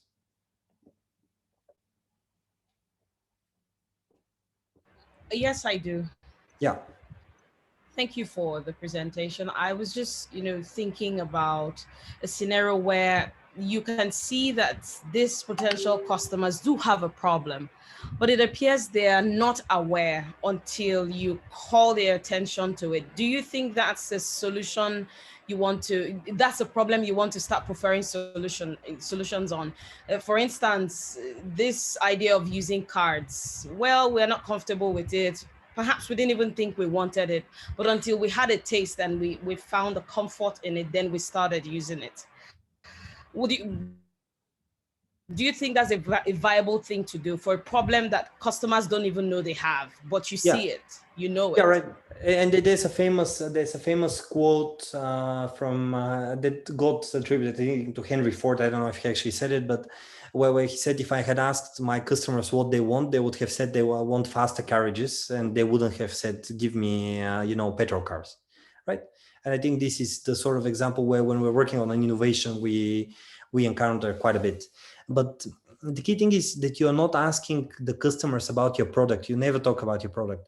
Well, what you're asking your customers about is their lives. And if Henry Ford goes and asks his customers about their lives, they would probably report on the problem that, you know, having horses in their house is a bit of a hassle because they need to feed them, they smell, they get sick, they get tired, and so on. So there's problems around horses. And then there's problems around the speed of travel. So people want to get to places faster, and they want to remove the problem of taking care of horses. And then the entrepreneurial bit here is to realize that a car can't solve that problem, and give them something that solves that problem. You don't need to ask them to tell you about the product. You just need to ask them to tell you about their life, and you need to really deeply understand it. Does it make sense? Sure, thank you. Yeah, and when you have the product, they'll ideally be baffled at how amazing it is and be completely shocked at your genius, right? But kind of they inform the product decisions before that. I think because it's been a very long day, we can wrap up with that thought and just think about take away the kind of the mental exercise to think about where you've been a part of a conversation over the last few weeks where you kind of took away something that you learned from a potential customer, investor, partner, or something like that got you really excited because it was good news to you. And then reflect on that. What were the facts of that conversation? What was in the past? What was past specific stories that this person said that you can build upon? And what were kind of things that they were maybe giving you compliments or were excited about in that context? And kind of reflect on that. And then find a future conversation in your calendar where you can try to adjust your questions to fit that framework. And then obviously go and do it and see how maybe your lens of the world changes. Thank you very much.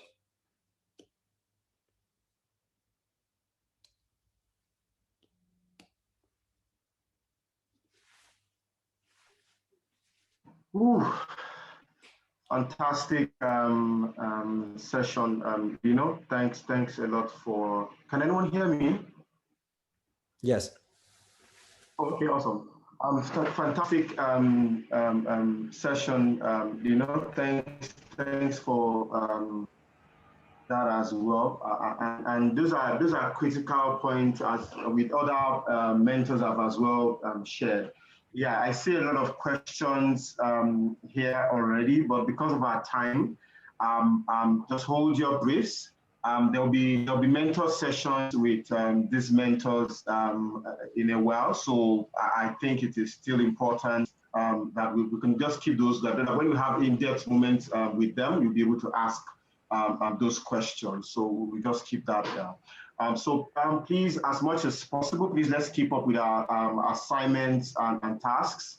Yes, it's tough, but then you realize very quickly that when we were saying that FI is tough because business is tough, we meant every word of it. But we know that if you pay attention to those details, apply yourself through every one of the tasks and assignments, we'll have a greater chance at succeeding at this as well. And we've had various examples of businesses and startups that have, as well. Yes, you can have one idea, but you end up, YouTube actually started as a meeting site.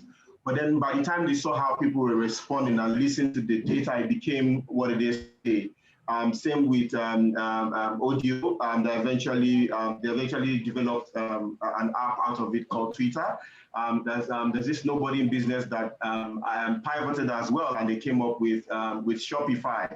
So there's a lot of stories and value in you listening to your customers, validating your problem, and creating products that match a viable product that they are willing to be able to pay money for, and I'm sure that we'll all be fine with it. I'm sure Ikena will have more updates on mentor sessions, on directors call for next week, and then how the mentor sessions will go, and we'll be having more details about that in earnest. I want to.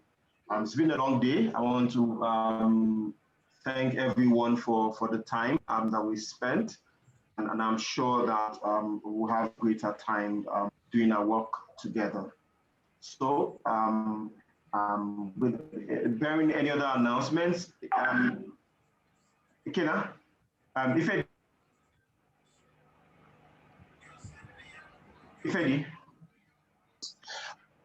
Okay, hi. Okay, so let me just hand over to Ifedi to round off the session. Yeah. Thanks. Any other announcements? Hello. Hello, we can hear you.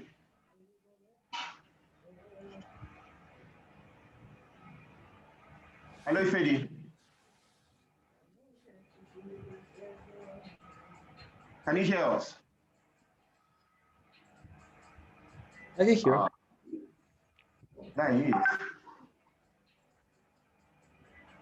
Okay. Okay, great. I've learned a lot myself, a whole lot.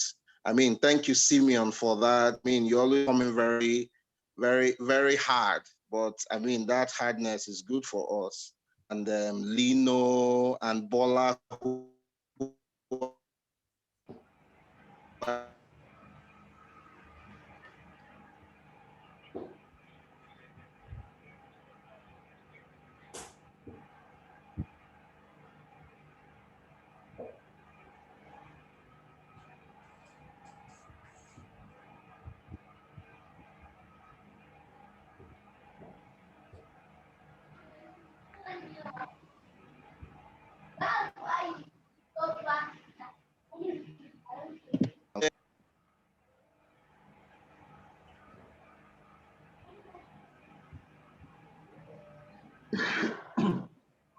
Hello. I think if this network is bad, but I thank all the mentors for their time. Lino, thanks for being between the tight schedules. Thanks for sparing time to come back. It was essentially very valuable. Thanks to Bola as well. Thanks so much for the time that you spent and the valuable insight as well. Simon, thanks for making this very, very relatable and relatable to the Nigerian context as well. Thanks, Ife, for sharing this in a way that we as well will be able to understand, irrespective of the individual territories and industries that people are. So I want to thank you. Thanks to all the founders as well. We know how it's going as well, but we know that this is the way to go. And we know that everything it's valuable is true. It's tough, but then this is how businesses are built. This is how businesses that survive. Yes, we hear a lot of businesses that fail, but this is how the businesses that succeed start earlier and do what the others would not eventually do as well. So I want to thank everybody for tonight, and I wish everyone a restful evening, and then we kick up with updates and our tasks tomorrow. Thanks so much. Have a great evening, everyone. Bye. Good evening. Bye, guys. Bye, everyone. Bye, guys. Thank you, everybody, so much. And thanks, guys. for Bye-bye. meeting you guys in person at some point. Bye. Okay, please, can we share the link to the replay link to the webinar, please? Maybe in the WhatsApp group. Yeah, that would be interesting to have.